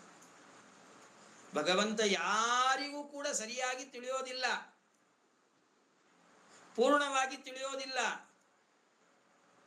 ಬ್ರಹ್ಮಾದಿ ದೇವತೆಗಳು ಅವರು ಭಗವಂತನನ್ನ ಯಥಾರ್ಥವಾಗಿ ತಿಳಿತಾರೆ. ಹೊರತು ರುದ್ರಾದಿ ದೇವತೆಗಳು ಕೂಡ ಒಂದೊಂದು ಪ್ರಸಂಗದಲ್ಲಿ ಭಗವಂತನನ್ನ ತಪ್ಪಾಗಿ ತಿಳಿತಾರೆ. ರುದ್ರಾದಿ ದೇವತೆಗಳೇ ಭಗವಂತನ ವಿಷಯದಲ್ಲಿ ಮೋಹ ಉಳ್ಳವರಾಗ್ತಾರೆ ಅಂದ ಮೇಲೆ ನಮ್ಮಂತಹ ನಿಮ್ಮಂತಹ ವ್ಯಕ್ತಿಗಳು ಭಗವಂತನನ್ನ ನಾವು ತಿಳಿದದ್ದು ಸರಿಯಾಗಿ ತಿಳಿದಿದ್ದೇವೆ ಅಂತ ಹೇಗೆ ಹೇಳೋದು? ದೇವರ ಗುರುಗಳ ಅನುಗ್ರಹದಿಂದ ಏನೋ ಒಂದು ಸ್ವಲ್ಪ ಅನಂತಾನಂತ ಅಂಶಗಳಲ್ಲಿ ಎಲ್ಲೋ ಒಂದು ಸೂಕ್ಷ್ಮವಾದ ಅಂಶ ನಾವು ಗುರುಗಳ ದೇವರ ಅನುಗ್ರಹದಿಂದ ಭಗವಂತನನ್ನ ತಿಳಿದಿರಬಹುದು. ಯಥಾರ್ಥವಾಗಿ ತಿಳಿದಿರಬಹುದು, ಆದರೆ ಪೂರ್ಣವಾಗಿ ತಿಳಿಯೋದಕ್ಕೆ ಸಾಧ್ಯ ಇಲ್ಲ. ಇದನ್ನೇ ಉಪನಿಷತ್ ಹೇಳ್ತದೆ.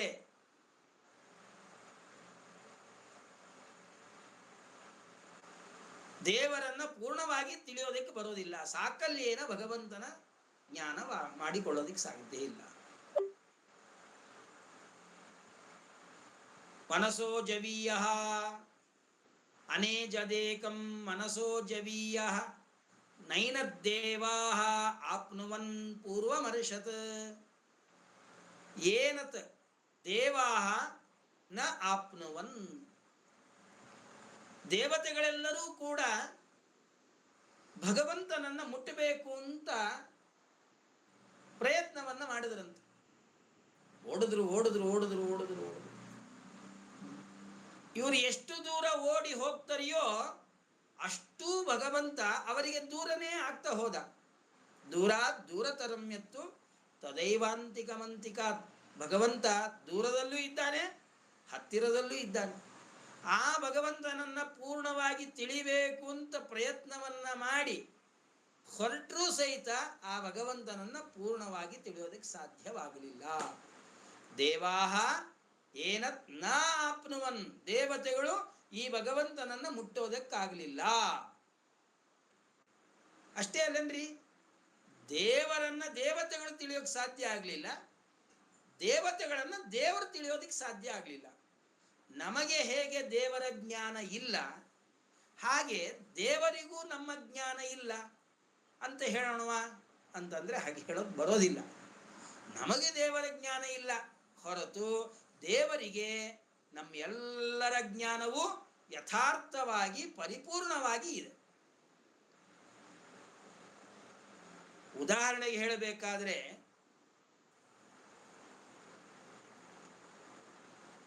ಮಧ್ಯದಲ್ಲಿ ಒಂದು ಗೋಡೆ ಇದೆ.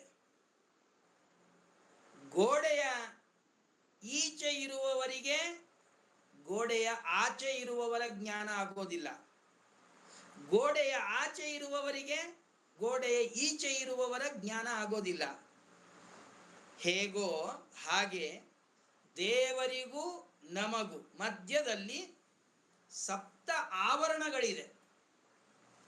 ಅದರಲ್ಲಿ ಸ್ವಗುಣಾಚ್ಛಾದಿಕ, ಪರಮಾಚ್ಛಾದಿಕ, ಅವಿದ್ಯ, ದೇಹ ಇತ್ಯಾದಿಗಳೆಲ್ಲವೂ ಕೂಡ ಆವರಣ. ಅವಿದ್ಯ ಇದೆ, ಅಜ್ಞಾನ ಇದೆ. ಈ ಅಜ್ಞಾನ ಏನು ಮಾಡ್ತದೆ ಅಂತಂದ್ರೆ ನಮಗೆ ಭಗವಂತನ ಜ್ಞಾನ ಆಗದೇ ಇರೋ ಹಾಗೆ ಮಾಡ್ತದೆ, ಪ್ರತಿಬಂಧಕ. ದೇವರು ಕಾಣದ ಹಾಗೆ ನಮ್ಮನ್ನ ಅದು ಆಚ್ಛಾದನೆ ಮಾಡಿದೆ. ಸರಿ, ಹೀಗೆ ದೇವರಿಗೂ ಕೂಡ ನಮ್ಮ ಜ್ಞಾನ ಆಗೋದಿಲ್ಲಲ್ಲ ಅಂತಂದ್ರೆ ಉಪನಿಷತ್ತು ಹೇಳ್ತದೆ ಪೂರ್ವಮರ್ಷತ್, ಪೂರ್ವಂ ಅಮರ್ಷತ್. ದೇವರಿಗೆ ಹಾಗಲ್ಲ. ದೇವರಿಗೆ ಅವಿದ್ಯ ಅನ್ನೋದು ಆಚ್ಛಾದನ ಅಲ್ಲ. ದೇವರಿಗೆ ಅವಿದ್ಯ, ಅಜ್ಞಾನ ಇದು ಪ್ರತಿಬಂಧಕ ಅಲ್ಲ. ನಮಗೆ ದೇವರ ಜ್ಞಾನವನ್ನ ಮಾಡಿಸಿಕೊಡೋದಕ್ಕೆ ಅಜ್ಞಾನ ಪ್ರತಿಬಂಧಕ ಹೊರತು ದೇವರಿಗೆ ಅಜ್ಞಾನ ಇದು ಪ್ರತಿಬಂಧಕನೇ ಅಲ್ಲ. ಯಾಕೆ? ದೇವರಿಗೆ ಯಾವ ದೋಷಗಳು ಇಲ್ಲ, ಅಜ್ಞಾನಾದಿ ಯಾವ ದೋಷಗಳು ಇಲ್ಲ. ಅದಕ್ಕೊಂದು ಉದಾಹರಣೆ ಕೊಡೋದಾದ್ರೆ, ಆಚೆ ಇರೋವರ ಜ್ಞಾನ ಈಚೆ ಇರೋವರಿಗೆ, ಈಚೆ ಇರುವ ವ್ಯಕ್ತಿಯ ಜ್ಞಾನ ಆಚೆ ಇರೋವರಿಗೆ ಆಗೋದಿಲ್ಲ ಅನ್ನೋದಕ್ಕೆ ಗೋಡೆ ಇದು ಹೇಗೆ ಉದಾಹರಣೆಯೋ ಹಾಗೆ ಈಚೆ ಇದ್ದವರಿಗೆ ಅಲ್ಲ, ಆಚೆ ಇದ್ದವರಿಗೆ ಅಂದ್ರೆ ಹೊರಗಡೆ ಇದ್ದವರಿಗೆ ಒಳಗಡೆ ಇರುವ ವಸ್ತುವಿನ ಜ್ಞಾನ ಆಗೋದಿಲ್ಲ. ಆದರೆ ಒಳಗಡೆ ಇರುವವರಿಗೆ ಹೊರಗಿನ ಪದಾರ್ಥದ ಜ್ಞಾನ ಆಗ್ತದೆ ಅನ್ನೋದಕ್ಕೂ ಒಂದು ಉದಾಹರಣೆ ಇದೆ, ಲೌಕಿಕವಾದ ಉದಾಹರಣೆ. ಕಾರು ಕೂಲಿಂಗ್ ಗ್ಲಾಸ್ ಹಾಕಿರ್ತಾರೆ ನೋಡ್ರಿ ಕಾರುಗಳಿಗೆ. ಆ ಕಾರಿನಲ್ಲಿ ಕೂತ ವ್ಯಕ್ತಿ ಅವನ ಜ್ಞಾನ ಹೊರಗಡೆ ಇರತಕ್ಕಂಥ ವ್ಯಕ್ತಿಗೆ ಆಗೋದಿಲ್ಲ. ಯಾರು ಕೂತು ಹೋಗ್ತಾ ಇದ್ದಾರೋ, ಈ ಝೆಡ್ ಸೆಕ್ಯೂರಿಟಿ ಇರತಕ್ಕಂಥ ದೊಡ್ಡ ದೊಡ್ಡ ವ್ಯಕ್ತಿಗಳು, VIP ವ್ಯಕ್ತಿಗಳು ಅವರು ಸಂಚಾರ ಮಾಡ್ತಾ ಇರಬೇಕು, ಅವ್ರ ಕಾರಿಗೆ ಎಲ್ಲ ಕಪ್ಪು ಗ್ಲಾಸ್ ಹಾಕಿರ್ತಾರೆ ನೋಡ್ರಿ. ಅದರಲ್ಲಿಯೂ ಕೂಡ ಕಪ್ಪು ಗ್ಲಾಸ್, ಇದು ಅಜ್ಞಾನದ ಸಂಕೇತ, ಅವಿದ್ಯಾ ಸಂಕೇತ. ಕಾರ್ ಬಿಟ್ಟು ಹೊರಗೆ ಇರತಕ್ಕಂಥ ವ್ಯಕ್ತಿಗೆ ಕಾರಿನಲ್ಲಿ ಕೂತ ವ್ಯಕ್ತಿ ಯಾರು ಅಂತ ಗೊತ್ತಾಗೋದಿಲ್ಲ. ಆದರೆ ಕಾರಿನಲ್ಲಿ ಕುಳಿತಂತಹ ವ್ಯಕ್ತಿಗೆ ಕಾರಿನ ಹೊರಗೆ ಇರತಕ್ಕಂಥ ಜನರ ಜ್ಞಾನ ಆಗ್ತದೆ. ಹೇಗೋ ಹಾಗೆ ಅವಿದ್ಯಾ ಅಜ್ಞಾನ ಎಂಬ ಪ್ರತಿಬಂಧಕ ಯಾರಿಗೆ ಆವರ್ಕವಾಗಿದೆ, ಯಾರಿಗೆ ಜ್ಞಾನವನ್ನು ಮಾಡಿಸಿಕೊಡೋದಿಲ್ಲ? ಜೀವನಿಗೆ ಪರಬ್ರಹ್ಮನ ಜ್ಞಾನವನ್ನು ಮಾಡಿಸಿಕೊಡೋದಿಲ್ಲ. ಆದರೆ ಪರಬ್ರಹ್ಮನಿಗೆ ಜೀವನ ಜ್ಞಾನ ಅನಾದಿ ಕಾಲದಿಂದ ಅನಂತ ಕಾಲದವರೆಗೆ ಇದೆ. ಯಾಕೆ? ಪರಬ್ರಹ್ಮನಿಗೆ ಅಜ್ಞಾನಾದಿಗಳು ಪ್ರತಿಬಂಧಕವೇ ಅಲ್ಲ. ಹೀಗಾಗಿ ಭಗವಂತನಿಗೆ ಎಲ್ಲರ ಜ್ಞಾನ ಇದೆ. ಅಂತಹ ಭಗವಂತನ ವಿಷಯದಲ್ಲಿ ದೊಡ್ಡ ದೊಡ್ಡ ಜ್ಞಾನಿಗಳು, ದೇವತೆಗಳಲ್ಲೂ ಉತ್ತಮ ದೇವತೆಗಳು, ರುದ್ರಾದಿ ದೇವತೆಗಳು ಅಶ್ವತ್ಥಾಮಾಚಾರ್ಯರಾಗಿ ಅವತಾರ ಮಾಡಿದ ಪ್ರಸಂಗದಲ್ಲಿ ಭಗವಂತನ ಬಗ್ಗೆ ಎಷ್ಟು ಬಾರಿ ಅವರು ಮೋಹಿತರಾಗಿದ್ದಾರೆ, ಅನೇಕ ಸಂದರ್ಭಗಳಲ್ಲಿ ಮೋಹಿತರಾಗಿದ್ದಾರೆ. ಆದರೆ ಬ್ರಹ್ಮದೇವರಿಗೆ, ವಾಯುದೇವರಿಗೆ ಎಂದಿಗೂ ಕೂಡ ಭಗವಂತನ ವಿಷಯದಲ್ಲಿ ಮೋಹ ಅಜ್ಞಾನಾದಿಗಳು ಇಲ್ಲ. ಏವಂ ಪ್ರಳಯ ಕಾಲೇಪಿ ಪ್ರತಿಭಾತ ಪರಾವರಃ ಮುಖ್ಯವಾಯು. ಪ್ರಳಯ ಕಾಲದಲ್ಲಿಯೂ ಕೂಡ ಅವರ ಜ್ಞಾನಕ್ಕೆ ತಿರೋಧಾನ ಇಲ್ಲ. ಇಂದ್ರನೇ ಅರ್ಜುನನಾಗಿ ಅವತಾರವನ್ನ ಮಾಡಿದ್ದಾನೆ.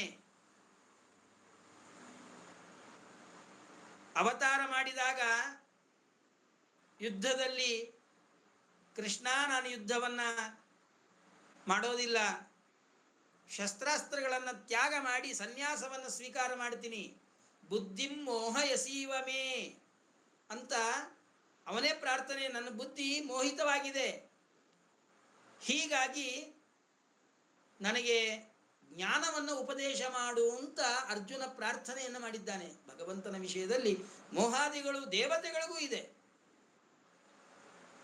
ಯಶೋದೆ ಕೃಷ್ಣ ಮಣ್ಣನ್ನು ತಿಂದಾಗ, ಮಣ್ಣು ತಿಂದಿಯ ಬಾಯಿ ತೋರಿಸು ಅಥವಾ ಮಗುಗೆ ಏನಾರ ಆಗು ಹೋಗ್ತದೆ, ಭಯಗೊಂಡು ನೀನು ಬಾಯಿ ತೋರಿಸು ಅಂತ ಅಂದಾಗ ವಿಶ್ವರೂಪವನ್ನೇ ಭಗವಂತ ತೋರಿಸಿದ್ದಾನೆ. ಆವಾಗ ಓ ಸಾಕ್ಷಾತ್ ಭಗವಂತ ಅಂತ ಭಕ್ತಿಯನ್ನು ಮಾಡಿದ್ಲು. ಮರುಕ್ಷಣವೇ ಭಗವಂತ ಮತ್ತೆ ಅವಳಿಗೆ ಮೋಹವನ್ನು ಹಾಕಿದ. ಅಯ್ಯೋ ನನ್ನ ಮಗು ಮಣ್ಣು ತಿಂದರೆ ಅನರ್ಥವಾಗ್ತದೆ ಅಂಥೇಳಿ ಅದಕ್ಕೆ ಅನೇಕ ಉಪಚಾರಗಳನ್ನು ಮಾಡ್ತಾಳೆ. ಹೀಗೆ ದೇವತೆಗಳೂ ಕೂಡ ಭಗವಂತನ ವಿಷಯದಲ್ಲಿ ಮೋಹವನ್ನು ಹೊಂದುತ್ತಾರೆ. ಆದರೆ ಪರಶುಕ್ಲತ್ರಯರಲ್ಲಿ ಭಾರತಿ, ಸರಸ್ವತಿ, ಬ್ರಹ್ಮದೇವರು, ವಾಯುದೇವರು ಇವರಿಗೆ ಮಾತ್ರ ಭಗವದ್ ವಿಷಯದಲ್ಲಿ ಎಂದಿಗೂ ಮೋಹ ಇಲ್ಲ. ಪಶ್ಯಂತಿ ಮುಖ್ಯಂತಿಯಂ ಸೂರಯಃ ತೇಜೋ ವಾರಿ ಮೃದಾಂ ಯಥಾ ವಿನಿಮಯಃ ಯತ್ರ ತ್ರಿಸರ್ಗೋ ಮೃಷಾ. ಭಗವಂತ ಜಗತ್ತನ್ನು ಸೃಷ್ಟಿ ಮಾಡಿದ್ದಾನೆ. ಹೇಗೆ ಜಗತ್ತನ್ನು ಭಗವಂತ ಸೃಷ್ಟಿ ಮಾಡಿದ್ದಾನೆ ಅಂತಂದ್ರೆ, ತೇಜೋ ವಾರಿ ಮೃದಾಂ ಯಥಾ ವಿನಿಮಯ. ದೇವರು ಮೂರು ರೀತಿಯಾಗಿರ್ತಕ್ಕಂಥ ಸೃಷ್ಟಿಯನ್ನು ಮಾಡಿದ್ದಾನೆ. ತ್ರಿಸರ್ಗ, ಸರ್ಗ ಅಂದ್ರೆ ಸೃಷ್ಟಿ, ತ್ರಿಸರ್ಗ ಅಂತಂದ್ರೆ ಮೂರು ರೀತಿಯಾದ ಸೃಷ್ಟಿಯನ್ನು ಮಾಡಿದ್ದಾನೆ. ಒಂದು ತೇಜಸ್ ಸೃಷ್ಟಿ, ಇನ್ನೊಂದು ವಾರಿ ಸೃಷ್ಟಿ, ಇನ್ನೊಂದು ಮೃತ್ ಸೃಷ್ಟಿ. ತೇಜಸ್ ಸೃಷ್ಟಿ ಅಂತಂದ್ರೆ ದೀಪಾಂತರೋತ್ಪತ್ತಿ. ಒಂದು ದೀಪದಿಂದ ಮತ್ತೊಂದು ದೀಪವನ್ನು ಹಚ್ಚಿದಂತೆ ಭಗವಂತ ತನ್ನ ಮೂಲ ರೂಪವಾದಂತಹ ಪದ್ಮನಾಭ ರೂಪದಿಂದ ವಿಶ್ವಾದಿ ಮಚ್ಚೆ ಕೂರ್ಮಾದಿ ಅನೇಕ ಅನೇಕ ಅನಂತ ರೂಪಗಳನ್ನು ಅಭಿವ್ಯಕ್ತಗೊಳಿಸಿದ್ದಾನೆ. ಇದು ತೇಜಸ್ಸಿನ ಸೃಷ್ಟಿ. ಆಮೇಲೆ ವಾರಿ ಸೃಷ್ಟಿ. ಸೂರ್ಯನ ಪ್ರತಿಬಿಂಬ ನೀರಿನಲ್ಲಿ ಬಿದ್ದಿದೆ. ನೀರಿನಲ್ಲಿ ಒಂದು ಸೂರ್ಯ ಹುಟ್ಟಿದ. ಸೂರ್ಯ ಅಂತಂದ್ರೆ ಸೂರ್ಯ ಅಲ್ಲ, ಸೂರ್ಯನಿಂದ ಭಿನ್ನನಾದ, ಸೂರ್ಯನಂತೆ ಕಾಣಿಸುವಂತಹ ಸೂರ್ಯನ ಪ್ರತಿಬಿಂಬ ನೀರಿನಲ್ಲಿ ಹುಟ್ಟಿದೆ. ಹಾಗಿದ್ದ ಹಾಗೆ ಜೀವರ ಸೃಷ್ಟಿ. ಜೀವ ಭಗವಂತನಲ್ಲ. ಜೀವಬ್ರಹ್ಮರಿಗೆ ಎಂದಿಗೂ ಕೂಡ ಐಕ್ಯ ಇಲ್ಲ. ಜೀವ ಬೇರೆ, ಬ್ರಹ್ಮ ಬೇರೆ. ಜೀವರನ್ನ ಹೇಗೆ ಸೃಷ್ಟಿ ಮಾಡಿದ ಭಗವಂತ ಅಂತಂದ್ರೆ, ನೀರಿನಲ್ಲಿ ಬಿದ್ದ ಸೂರ್ಯನ ಪ್ರತಿಬಿಂಬದಂತೆ ಸೃಷ್ಟಿ ಮಾಡಿದ್ದಾನೆ. ನೀರಿನಲ್ಲಿ ಬಿದ್ದ ಸೂರ್ಯನ ಪ್ರತಿಬಿಂಬ ಸ್ವಯಂ ಸೂರ್ಯನೇನೂ ಅಲ್ಲ. ಸೂರ್ಯನಂತೆ ಕಾಣಿಸ್ತದೆ, ಸೂರ್ಯನಿಗೆ ಅಧೀನವಾಗಿದೆ. ಸೂರ್ಯ ಅಸ್ತಂಗತನಾದರೆ ನೀರಿನಲ್ಲಿ ಬಿದ್ದ ಪ್ರತಿಬಿಂಬವೂ ಕೂಡ ಅಸ್ತಂಗತವಾಗಿ ಬಿಡುತ್ತದೆ. ಆದ್ದರಿಂದ ಬಿಂಬನಾದ ಸೂರ್ಯನ ಅಧೀನ, ಬಿಂಬನಾದ ಸೂರ್ಯನಂತೆ ನೋಡೋದಕ್ಕೆ ಕಾಣಿಸ್ತಾ ಇದೆ. ತತ್ ಸದೃಶ ತದಧೀನ. ಹಾಗಿದ್ದಾಗೆ ಜೀವ ಭಗವಂತನಿಗೆ ಸದೃಶ, ಭಗವಂತನ ಅಧೀನ. ದೇವರಿಗೆ ಸದೃಶ ಅಂದ್ರೆ ಬಹಳ ಖುಷಿ ಆಗೋಯ್ತು ನಮಗೆ. ಓಹ್, ದೇವರು ನಾವು ಎಲ್ಲ ಒಂದೇ ರೀತಿಯಾಗಿದ್ದೀವಿ. ಅಲ್ಲ, ಸಾದೃಶ್ಯ ಕಿಂಚಿತ್ ಸಾದೃಶ್ಯ, ಸ್ವಲ್ಪ, ಬಹಳ ಸಾಸಿವೆ ಕಾಳಷ್ಟು ಸಾದೃಶ್ಯ ಇಲ್ಲ, ಅದಕ್ಕಿಂತಲೂ ಕಡಿಮೆ. ದೇವರು ಜ್ಞಾನಾನಂದ ಪರಿಪೂರ್ಣನಾಗಿದ್ದಾನೆ. ಅವನು ಹೇಗೆ ಜ್ಞಾನಾನಂದ ಪೂರ್ಣನಾಗಿದ್ದಾನೆಯೋ ಹಾಗೆ ಮುಕ್ತಿಯೋಗ್ಯನಾದಂತಹ ಜೀವ ತನ್ನ ಯೋಗ್ಯತೆಗೆ ಅನುಗುಣವಾಗಿ ತಾನೂ ಕೂಡ ಜ್ಞಾನಾನಂದ ಪೂರ್ಣನಾಗಿದ್ದಾನೆ. ಇಷ್ಟೇ ಅರ್ಥದಲ್ಲಿ ದೇವರು ಜೀವ ಸದೃಶ ಅಂತ ಹೇಳಿದ್ದು. ಈ ಜೀವ ದೇವರಿಗೆ ಅಧೀನನಾಗಿದ್ದಾನೆ. ಬಿಂಬ ಚಲಿಸಿದರೆ ಪ್ರತಿಬಿಂಬ ಚಲಿಸುವುದು. ಬಿಂಬಾಧೀನ ಕರ್ತೃತ್ವ ಜೀವನಿಗಿದೆ ಹೊರತು ಸ್ವತಂತ್ರವಾದ ಕರ್ತೃತ್ವ ಇಲ್ಲ. ಜ್ಞಾನಾನಂದ ಪರಿಪೂರ್ಣನಾಗಿದ್ದರೂ ತನ್ನ ಯೋಗ್ಯತೆಗೆ ಅನುಗುಣವಾಗಿ ಜ್ಞಾನಾನಂದ ಪರಿಪೂರ್ಣನಾಗಿದ್ದಾನೆ ಹೊರತು ಪೂರ್ಣವಾಗಿ ಜ್ಞಾನಾನಂದ ಪರಿಪೂರ್ಣ ಅಲ್ಲ. ಅದರಲ್ಲಿಯೂ ತಾರತಮ್ಯ ಇದೆ. ಬ್ರಹ್ಮದೇವರು ಎಷ್ಟು ಜ್ಞಾನಾನಂದಾದಿ ಗುಣಗಳಿಂದ ಭಗವಂತನಿಗೆ ಸದೃಶರಾಗಿದ್ದಾರೆಯೋ ಅಷ್ಟು ರುದ್ರಾದಿ ದೇವತೆಗಳಲ್ಲ, ರುದ್ರಾದಿ ದೇವತೆಗಳಷ್ಟು ಇಂದ್ರಾದಿ ದೇವತೆಗಳಲ್ಲ, ಇಂದ್ರಾದಿ ದೇವತೆಗಳಷ್ಟು, ಹೀಗೆ ಹೇಳ್ಕೊಂತ ಬರ್ತಾ ನಮ್ಮ ಗುರುಗಳು ಭಗವಂತನ ಜ್ಞಾನಾನಂದಾದಿ ಗುಣಗಳಿಂದ ಎಷ್ಟು ಸಾದೃಶ್ಯ, ಎಷ್ಟು ಪಟ್ಟು ಸಾದೃಶ್ಯ ಅವರಲ್ಲಿದೆ ಅಷ್ಟು ನಮ್ಮಲ್ಲಿ ಇಲ್ಲ. ಅದಕ್ಕಿಂತ ಬಹಳ ಕಡಿಮೆ ಕಡಿಮೆ ಕಡಿಮೆ ಕಡಿಮೆ.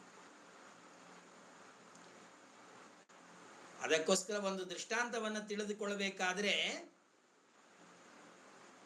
ಒಂದು ಸಣ್ಣ ಲೋಟ ಇದೆ, ಅದರಲ್ಲಿ ನೀರು ತುಂಬಿದ್ದೇವೆ.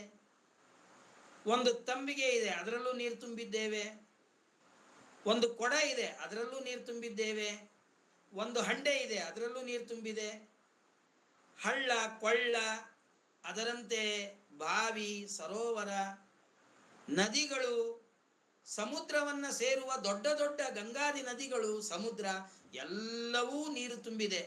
ಅವುಗಳು ಅವುಗಳ ಯೋಗ್ಯತೆಗೆ ಅನುಗುಣವಾಗಿ ನೀರಿನಿಂದ ಪೂರ್ಣವಾಗಿದೆ. ಹೇಗೋ ಹಾಗೆ ಭಗವಂತ ಸಮುದ್ರದಂತೆ ಪೂರ್ಣನಾಗಿದ್ದಾನೆ. ಬ್ರಹ್ಮಾದಿ ದೇವತೆಗಳು ಗಂಗಾದಿ ದೊಡ್ಡ ದೊಡ್ಡ ನದಿಗಳಂತೆ ಜ್ಞಾನಾನಂದಾದಿ ಗುಣಗಳಿಂದ ಪರಿಪೂರ್ಣರಾಗಿದ್ದಾರೆ.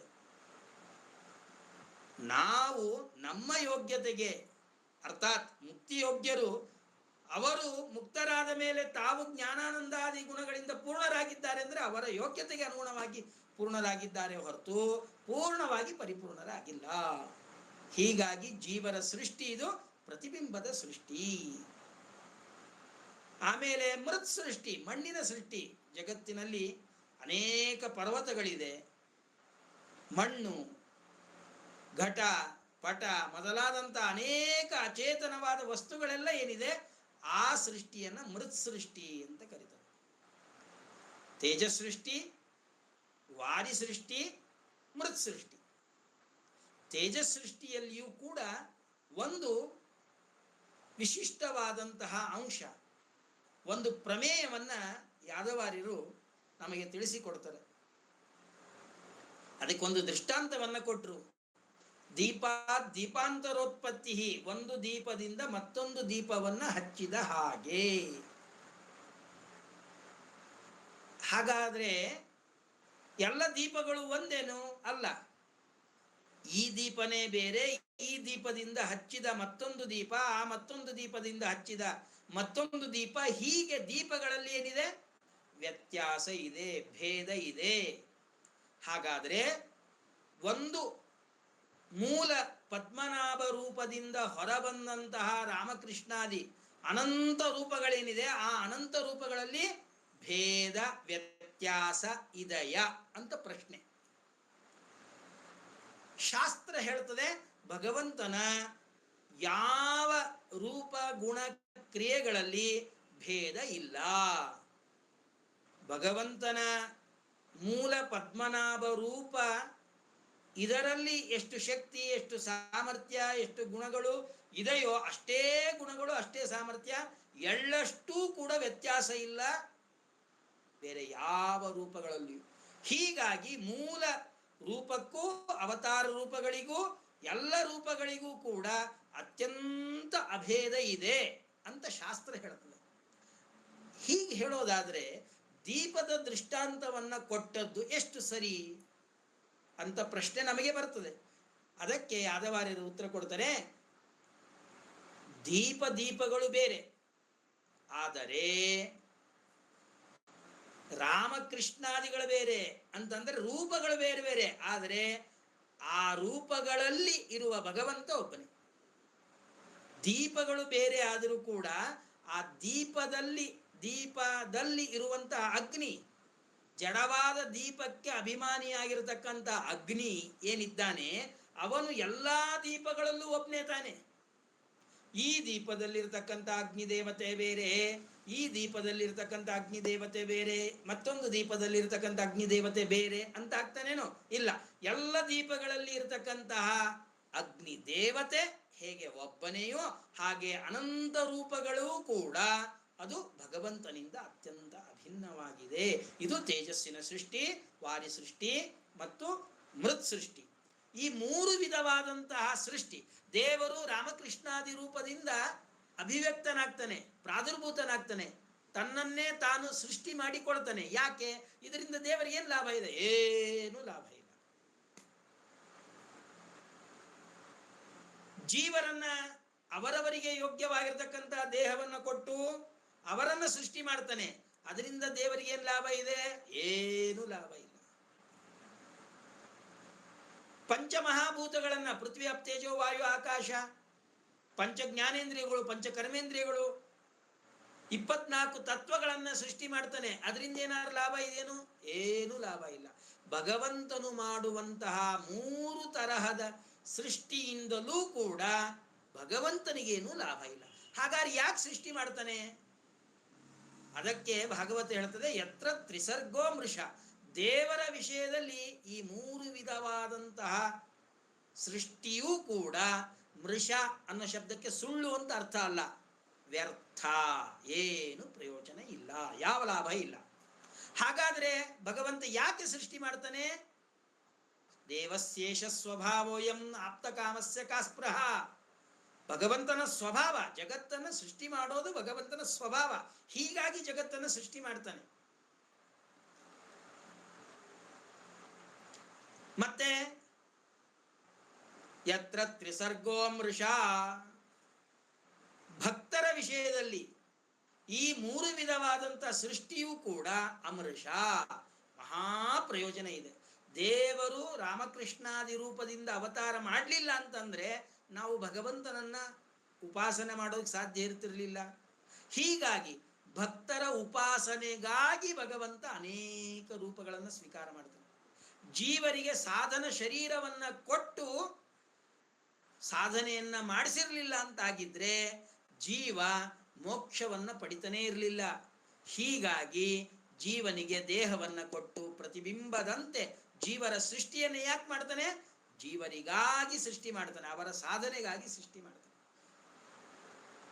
ಪೃಥ್ವಿ ಅಪ್ ತೇಜೋ ವಾಯು ಆಕಾಶ ಪಂಚಮಹಾಭೂತಗಳು ಅಚೇತನವಾದ ಅನಂತ ಪದಾರ್ಥಗಳನ್ನು ಜಗತ್ತಿನಲ್ಲಿ ಸೃಷ್ಟಿ ಮಾಡಿದ್ದಾನೆ. ಯಾಕೆ? ಜೀವರ ಸಲುವಾಗಿ.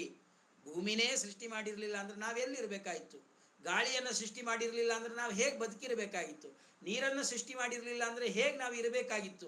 ಹೀಗಾಗಿ ಜಗತ್ತಿನಲ್ಲಿ ಅಚೇತನವಾದ ಪದಾರ್ಥಗಳನ್ನು ಸೃಷ್ಟಿ ಮಾಡಿದ್ದಾನೆ. ಅದಕ್ಕಾಗಿಯೇ ಶ್ರೀಮದ್ ಆಚಾರ್ಯರು ಗೀತಾ ಭಾಷ್ಯದಲ್ಲಿ ಹೇಳ್ತಾರೆ, ಸರ್ವಂ ಅಚೇತನಂ ಚೇತನಾರ್ಥಂ ಜಡಮಪೇಕ್ಷ ಪ್ರಭು ಜೀವ. ಜಡವಾದ ಎಲ್ಲ ಪದಾರ್ಥಗಳು ಎದರ ಸಲುವಾಗಿರೋದು? ಜೀವನ ಸಲುವಾಗಿ. ಪರೋಪಕಾರಾಯ ಋಹಂತಿ ವೃಕ್ಷಾಃ ಪರೋಪಕಾರಾಯ ದುಹಂತಿ ಗಾವಃ ಪರೋಪಕಾರಾಯ ವಹಂತಿ ನದ್ಯಃ ಪರೋಪಕಾರಾರ್ಥಮಿದಂ ಶರೀರಂ. ಬೇರೆಯವರೇ ಉಪಕಾರಕ್ಕಾಗಿಯೇ ಇರತಕ್ಕಂಥದ್ದು. ಹೀಗೆ ಭಗವಂತ ಜಗತ್ತನ್ನ ಸೃಷ್ಟಿ ಮಾಡಿದ. ಆ ಜಗತ್ತಿನ ಸೃಷ್ಟಿ ತನಗೇನು ಲಾಭವಿಲ್ಲದಿದ್ದರೂ ಕೂಡ ಭಕ್ತರ ಸಲುವಾಗಿ, ಜೀವರ ಸಲುವಾಗಿ ಜಗತ್ತನ್ನು ಸೃಷ್ಟಿ ಮಾಡಿದ್ದಾನೆ ಭಗವಂತ. ಅಂತಹ ಭಗವಂತನನ್ನ ಧ್ಯಾನ ಮಾಡಬೇಕು. ಸತ್ಯಂ ಪರಂ ಧೀಮಹಿ. ಎಂತಹ ಭಗವಂತ? ಅನನ್ಯಾಪೇಕ್ಷಂ, ಯಾರ ಅಪೇಕ್ಷೆಯೂ ಇಲ್ಲದೆ ಇರುವಂತಹ ಸರ್ವತಂತ್ರ ಸ್ವತಂತ್ರನಾದ, ಸರ್ವದೋಷ ದೂರನಾದ, ಜ್ಞಾನಾನಂದಾದಿ ಸ್ವರೂಪಿಯಾಗಿರತಕ್ಕಂತಹ ತಂ ಸತ್ಯ ಎಂದು ಕರೆಸಿಕೊಳ್ಳುವಂತಹ ಪರಂ ಸರ್ವೋತ್ತಮನಾದ ಭಗವಂತನನ್ನ ಧೀಮಹಿ ಧ್ಯಾಯೇಮ, ಧ್ಯಾನವನ್ನ ಮಾಡೋಣ. ಶ್ರೀಮದ್ ಆಚಾರ್ಯರು ಹೇಳ್ತಾರೆ ಭಾಗವತ ತಾತ್ಪರ್ಯದಲ್ಲಿ, ಶ್ರೀಮದ್ ಭಾಗವತ ಅಂತಂದ್ರೆ ಇದು ಅರ್ಥೋಯಂ ಬ್ರಹ್ಮಸೂತ್ರಾಣಂ ಭಾರತಾರ್ಥ ವಿನಿರ್ಣಯ. ಸಕಲ ಶ್ರುತಿ ಸ್ಮೃತಿಗಳ ಬ್ರಹ್ಮಸೂತ್ರಗಳ ಪಂಚರಾತ್ರದ ಸಾರವೇ ಶ್ರೀಮದ್ ಭಾಗವತ. ಅರ್ಥೋಯಂ ಬ್ರಹ್ಮಸೂತ್ರಾಣಂ. ಶ್ರೀಮದ್ ಭಾಗವತ ಪ್ರತಿಯೊಂದು ಶ್ಲೋಕಗಳು ಬ್ರಹ್ಮಸೂತ್ರಗಳ ಅರ್ಥ ವಿವರಣೆ. ಅದಕ್ಕಾಗಿಯೇ ಮೊದಲಿಗೇನೆ ಜನ್ಮಾದ್ಯಸ್ಯೇತಃ, ಪ್ರಾರಂಭದಲ್ಲಿಯೇನೆ ತಿಳಿಸಿಕೊಡುತ್ತದೆ. ಅಥಾತೋ ಬ್ರಹ್ಮ ಜಿಜ್ಞಾಸ ಓಂ. ಓಂ ಜನ್ಮಾದ್ಯಸ್ಯ ಯತಃ ಓಂ. ಬ್ರಹ್ಮಸೂತ್ರದಲ್ಲಿ ಅದೇ ಪದ ಇದೆ, ಜನ್ಮಾದ್ಯಸ್ಯ ಯತಃ. ಯತಃ ಅಸ್ಯ ಜನ್ಮಾದಿ, ಜನ್ಮಾದ್ಯಸ್ಯ ಯತೋನ್ವಯಾತ್. ನೋಡ್ರಿ, ಅದೇ ಶಬ್ದವನ್ನೇ ಸೂತ್ರದಲ್ಲಿ ವೇದವ್ಯಾಸ ದೇವರು ಜನ್ಮಾದ್ಯಸ್ಯೇತಃ ಅಂತ ಏನು ಸೂತ್ರವನ್ನ ಮಾಡಿದ್ದಾರೆ, ಅದೇ ಶಬ್ದವನ್ನ ಮೊದಲಿಗೆ ಇಟ್ಟು ಮಂಗಲಾಚರಣವನ್ನ ಮಾಡುವ ಮೂಲಕವಾಗಿ ಇಡೀ ಶ್ರೀಮದ್ ಭಾಗವತ 12 ಸ್ಕಂದ ಭಾಗವತ ಇದು ಶ್ರೀಮದ್ ಬ್ರಹ್ಮಸೂತ್ರಗಳ ಅರ್ಥ ವಿವರಣ ರೂಪವಾಗಿದೆ ಅಂತ ತಿಳಿಸಿಕೊಟ್ಟಿದ್ದಾರೆ. ಇದರ ವಿವರಣೆಯನ್ನ ಮುಂದೆ ನಾವು ಮತ್ತೆ ತಿಳಿಯೋಣ ಅಂತ ಹೇಳ್ತಾ, ಇವತ್ತು ಜ್ಞಾನಿಶ್ರೇಷ್ಠರಾಗಿರತಕ್ಕಂತಹ ಬ್ರಹ್ಮಣ್ಯ ತೀರ್ಥರ ಆರಾಧನಾ ಮಧ್ಯಾರಾಧನಾ. ಮಹಾ ತಪಸ್ವಿಗಳು ಬ್ರಹ್ಮಣ್ಯ ತೀರ್ಥರು. ಅವರ ಬಗ್ಗೆ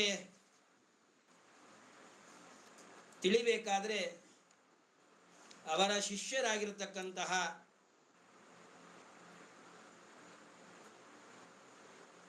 ವ್ಯಾಸರಾಜರ ಮಾತುಗಳಿಂದಲೇ ತಿಳಿಯಬೇಕು.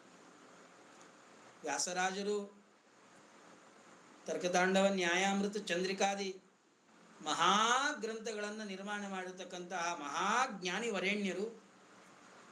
ಅಂತಹ ಜ್ಞಾನಿ ವರೇಣ್ಯರ ಗುರುಗಳು ಬ್ರಹ್ಮಣ್ಯ ತೀರ್ಥ ಶ್ರೀಪಾದಂಗಳವರು.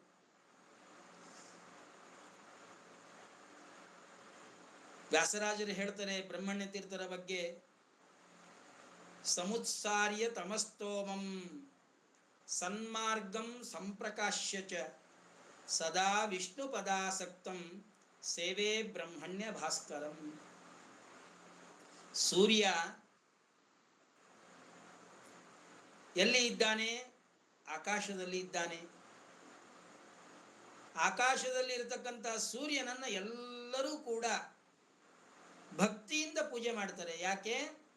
ಸೂರ್ಯ ಎರಡು ಕೆಲಸಗಳನ್ನು ಮಾಡ್ತಾನೆ. ಒಂದು ಕತ್ತಲೆಯನ್ನು ಕಳೀತಾನೆ, ಇನ್ನೊಂದು ಬೆಳಕನ್ನು ಕೊಡ್ತಾನೆ. ಸೂರ್ಯ ಇಲ್ಲ ಅಂತಂದ್ರೆ ಯಾವ ಪಶು ಪಕ್ಷಿ ಪ್ರಾಣಿಗಳು ಗಿಡ ಮರಗಳು ಕೂಡ ಬದುಕೋದಕ್ಕೆ ಸಾಧ್ಯ ಇಲ್ಲ.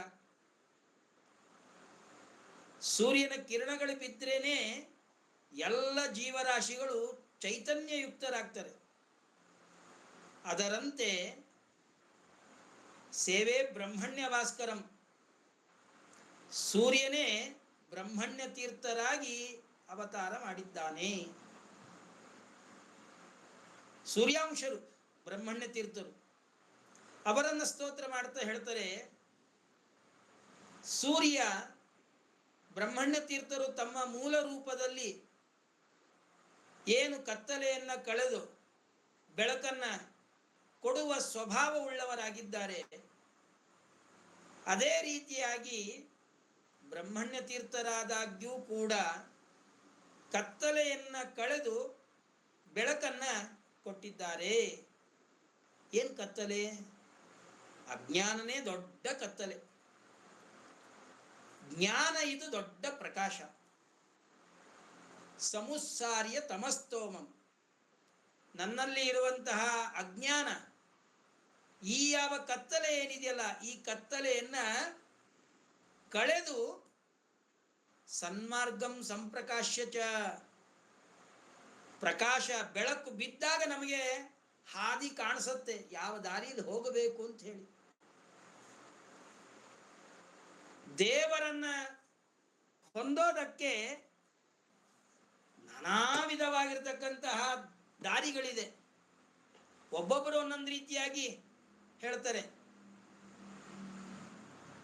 ಭಗವಂತ ನಾನು ಇಬ್ಬರು ಒಂದೇ ಅಂತ ಉಪಾಸನೆ ಮಾಡೋದೇ ಜೀವಬ್ರಹ್ಮರ ಐಕ್ಯೋಪಾಸನೆಯೇ ಮೋಕ್ಷಕ್ಕೆ ಸಾಧನ ಅಂತ ಹೇಳೋರು ಕೆಲವರು.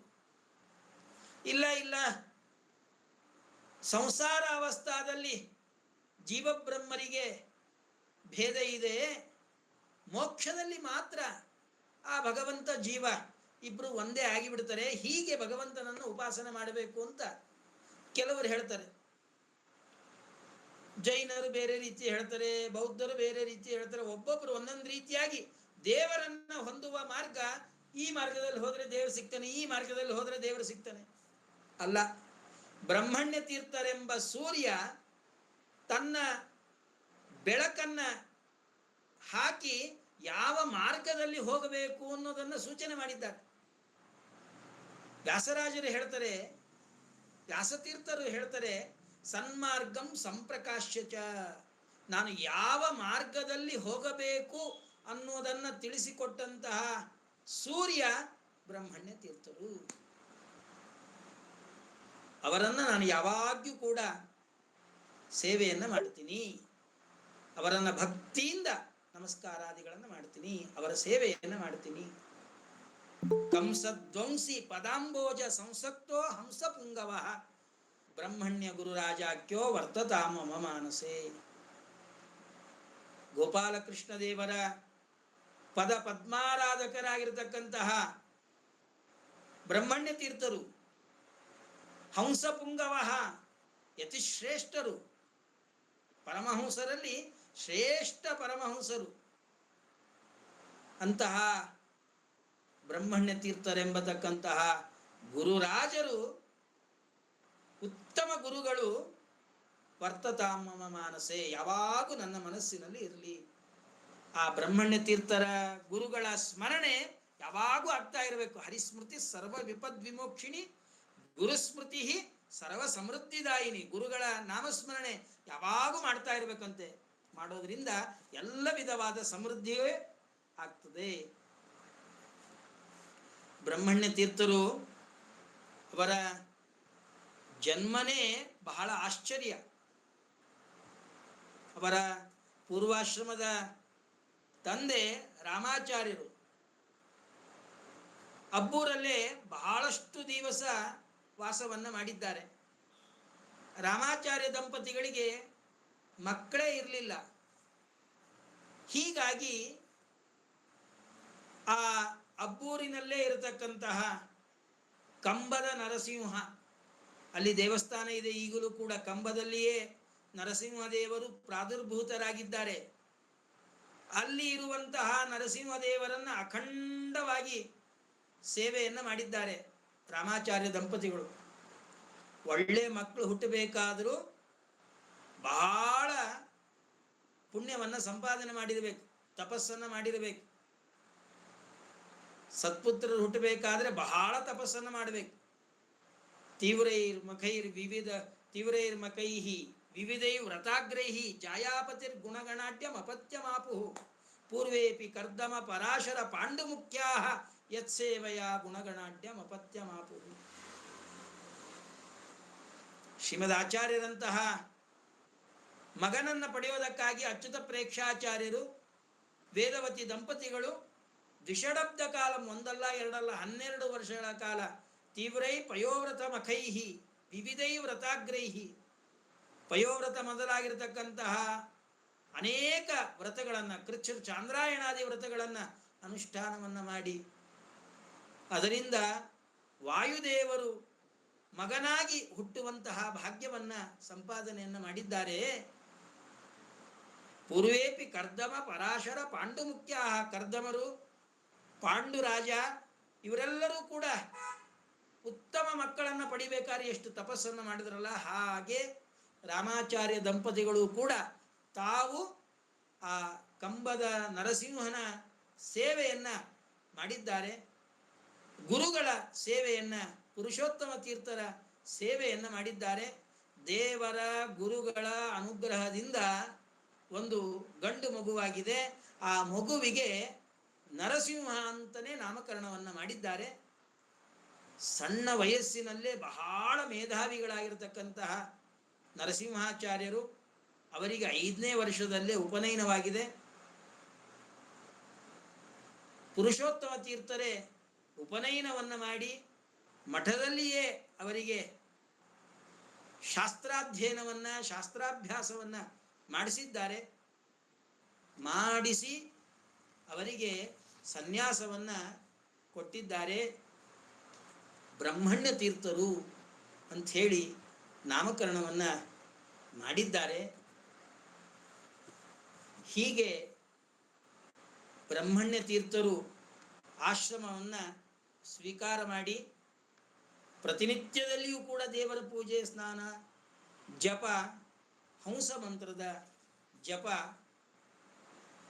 ಪಾಠ ಪ್ರವಚನಗಳನ್ನು ಮಾಡತಕ್ಕಂಥದ್ದು ಇದೇ ಕೆಲಸ. ಬೇರೆ ಯಾವ ಕೆಲಸವನ್ನು ಕೂಡ ಮಾಡಿಲ್ಲ. ಸರಿ, ಆ ಬ್ರಹ್ಮಣ್ಯ ತೀರ್ಥರ ಮಹಿಮೆ ಬಹಳ ಇಲ್ಲ, ಬಹಳ ನಮಗೆ ಗೊತ್ತಿಲ್ಲ ಅಷ್ಟೇ. ಒಮ್ಮೆ ಆ ಅಬ್ಬೂರಿನಲ್ಲಿ ಬಹಳ ಕ್ಷಾಮ ಬಂದಿದೆ. ಕುಡಿಯೋದಕ್ಕೆ ನೀರಿಲ್ಲ, ದನಕರುಗಳಿಗೆ ಕುಡಿಯೋದಕ್ಕೆ ನೀರಿಲ್ಲ, ಮೇವಿಲ್ಲ. ಹೀಗಾಗಿ ದನಕರುಗಳೆಲ್ಲವೂ ಕೂಡ ಮರಣವನ್ನು ಹೊಂದುತ್ತಾ ಇವೆ. ಎಷ್ಟೋ ಜನರು ಆ ಬರಗಾಲದಿಂದ ಪೀಡಿತರಾಗಿದ್ದಾರೆ. ಊರಿನಲ್ಲಿರ್ತಕ್ಕಂಥ ಎಲ್ಲ ಜನರು ಬ್ರಹ್ಮಣ್ಯ ತೀರ್ಥರ ಹತ್ರ ಹೋಗಿ ಪ್ರಾರ್ಥನೆಯನ್ನು ಮಾಡಿದರು. ಸ್ವಾಮಿ, ಏನಾದರೂ ಮಾಡಿ ನಮ್ಮೂರಿಗೆ ಮಳೆ ತರಿಸ್ರಿ, ಕುಡಿಯೋದಕ್ಕೆ ನೀರಿಲ್ಲ, ದನಕರುಗಳಿಗೆ ನೀರಿಲ್ಲ ಅಂತ ಪ್ರಾರ್ಥನೆ ಮಾಡಿದಾಗ ತಮ್ಮ ತಪಶಕ್ತಿಯಿಂದ 12 ದಿವಸ ಅಖಂಡವಾಗಿ ಮಳೆಯನ್ನು ತರಿಸಿದ್ದಾರೆ. ನೋಡ್ರಿ, ದೇವರು ಭಕ್ತರು ಏನು ಹೇಳ್ತಾರೆಯೋ ಆ ಮಾತನ್ನ ಸತ್ಯವನ್ನಾಗಿ ಮಾಡ್ತಾರೆ. ಋಷೀಣಾಂ ಪುನರಾದ್ಯಾನಾಂ ವಾಚಮರ್ಥೋನು ಧಾವತಿ. ಋಷಿಗಳು, ಮುನಿಗಳು ಇವರು ಏನೇ ಮಾತಾಡಿದ್ರು ಆ ಮಾತು ಹೇಗಿರ್ತದೆಯೋ ಅದಕ್ಕೆ ಅನುಗುಣವಾಗಿ ಕೆಲಸ ಆಗ್ತದೆ.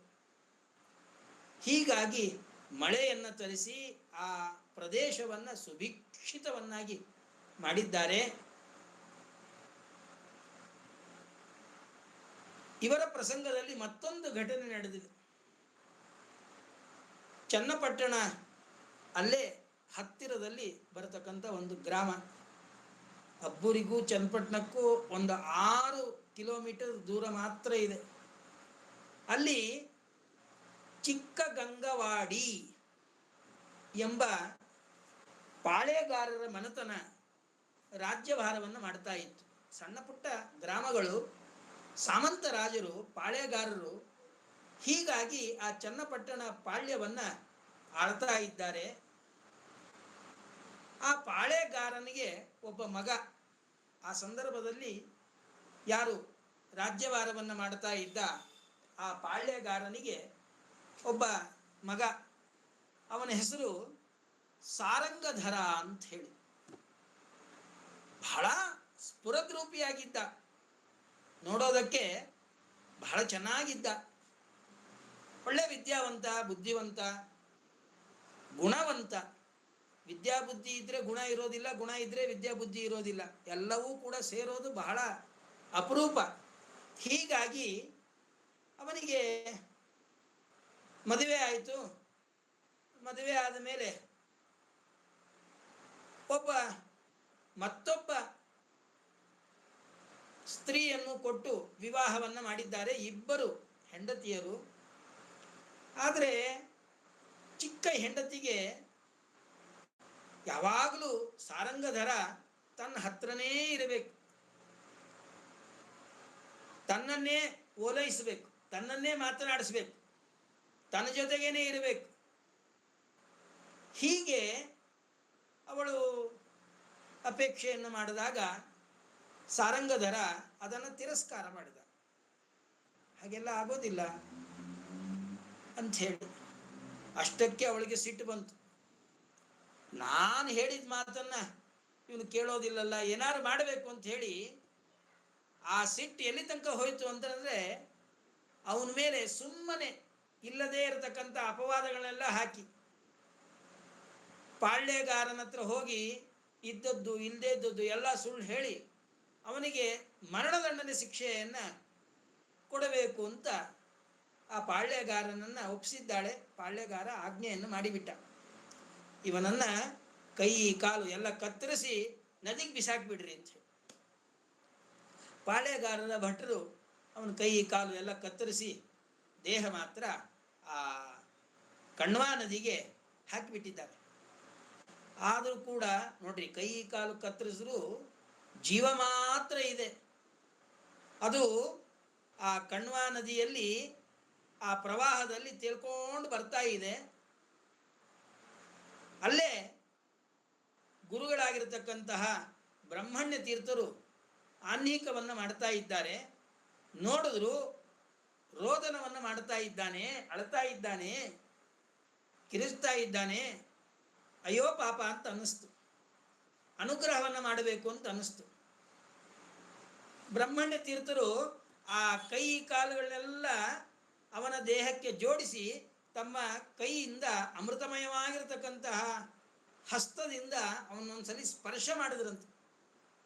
ಸ್ಪರ್ಶ ಮಾಡಿದ ಕೂಡಲೇ ಅವನ ಕೈ ಕಾಲುಗಳೆಲ್ಲ ಜಾಯಿಂಟ್ ಆಗೋಯ್ತು, ಅಂಟ್ಕೊಂಡ್ಬಿಡ್ತು. ಕೈ ಇಲ್ಲ, ಕೈ ಬಂದ್ಬಿಡ್ತು, ಕಾಲಿಲ್ಲ, ಕಾಲು ಬಂದ್ಬಿಡ್ತು. ಎಲ್ಲ ಸರ್ಜರಿ ಮಾಡಿಬಿಟ್ರು. ಅಲ್ಲೇನು ಯಾವ ಕತ್ರಿ ಚಾಕು ಏನೇನೇನೇನು ಇಲ್ಲ.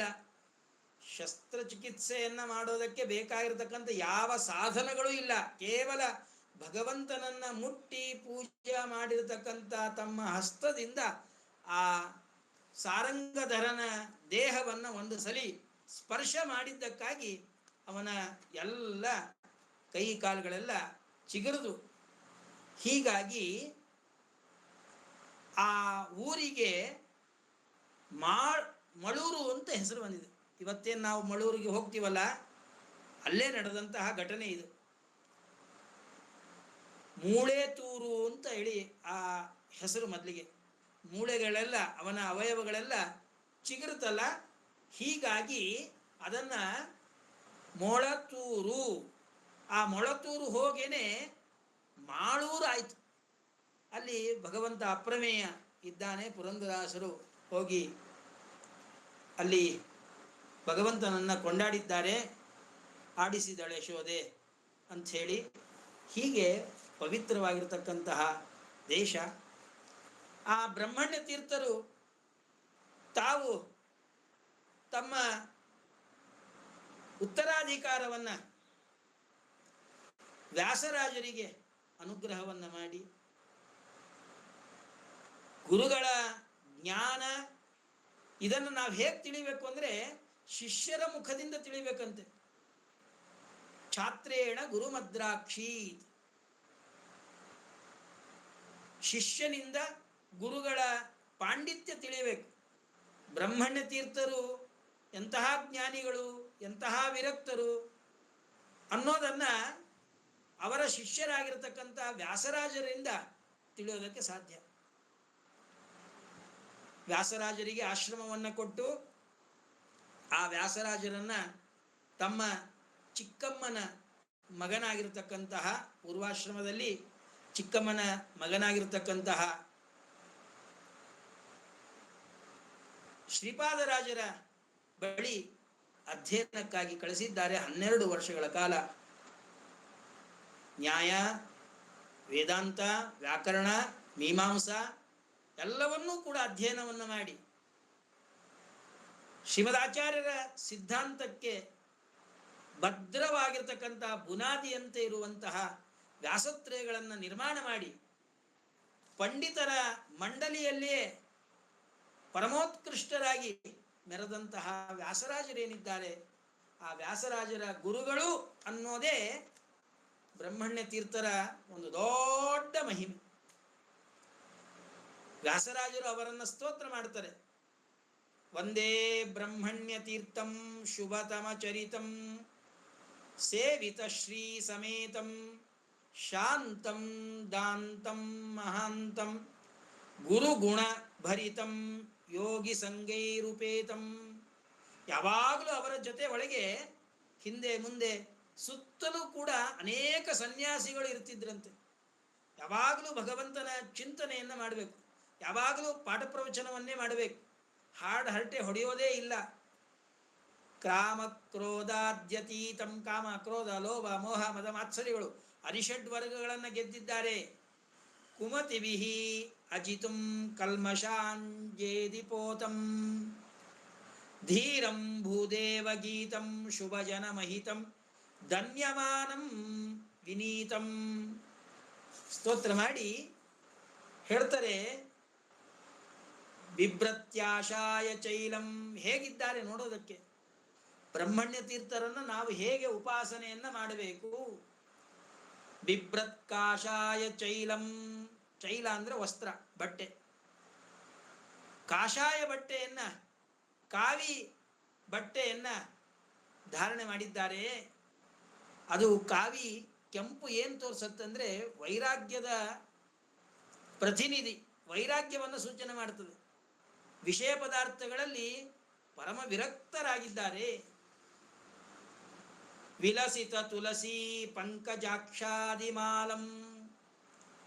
ಒಳ್ಳೆ ಬಂಗಾರದ ಸರಗಳನ್ನು ಹಾಕೊಂಡಿದ್ರ? ಇಲ್ಲ.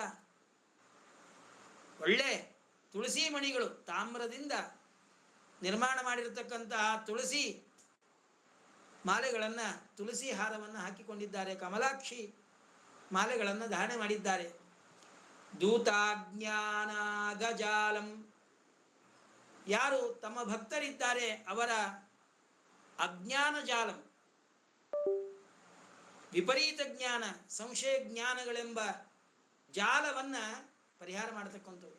ಮೃದು ವಚನ ಕಲಂ ಚಾರು ಸೌಂದರ್ಯಶೀಲಂ. ಮೃದುವಾಗಿರತಕ್ಕಂಥ ಮಾತುಗಳಿಂದ, ಉಪದೇಶದ ಮಾತುಗಳಿಂದ ಭಕ್ತರ ಅಜ್ಞಾನಗಳನ್ನ ಕಳಿತಕ್ಕಂಥವ್ರು. ಆರ್ತಾತ್ರಾಣ್ಯೇಕ ಲೋಕಂ ಲೋಲಂ.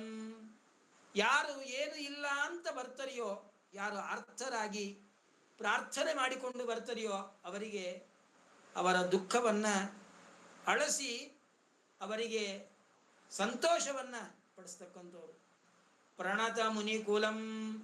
ವೈಷ್ಣವಾಗ್ರ್ಯಾನುಕೂಲಂ ಬ್ರಹ್ಮಣ್ಯಾರ್ಯಂ ದಯಾಲುಂ ಸ್ಥಿತಮುಖ ಕಮಲಂ ಸದಾರಂತು ಭಜೇಲಂ.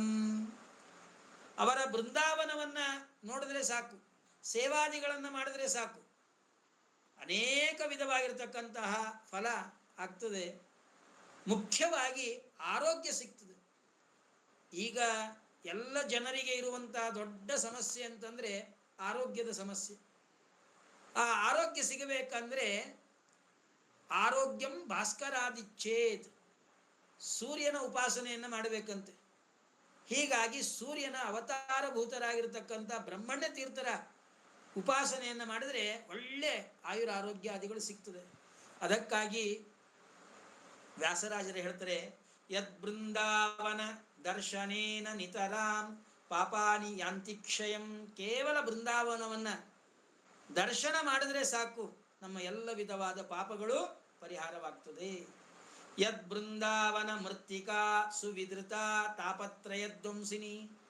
ಆ ಬೃಂದಾವನದ ಮೃತ್ತಿಕಾವನ್ನ ತಲೆಯಲ್ಲಿ ಧಾರಣವನ್ನ ಮಾಡೋದ್ರಿಂದ ಆಧ್ಯಾತ್ಮಿಕ, ಆದಿದೈವಿಕ, ಆದಿಭೌತಿಕವಾಗಿರತಕ್ಕಂಥ ತಾಪತ್ರಯಗಳೆಲ್ಲವೂ ಕೂಡ ಪರಿಹಾರವಾಗ್ತಾ ಇದೆ. ಯದ್ ಬೃಂದಾವನ ಸೇವೆಯ ಭುವಿ ಜನಃ ಪ್ರಾಪ್ನೋತಿ ವಿದ್ಯಾಂ ಸುಖಂ.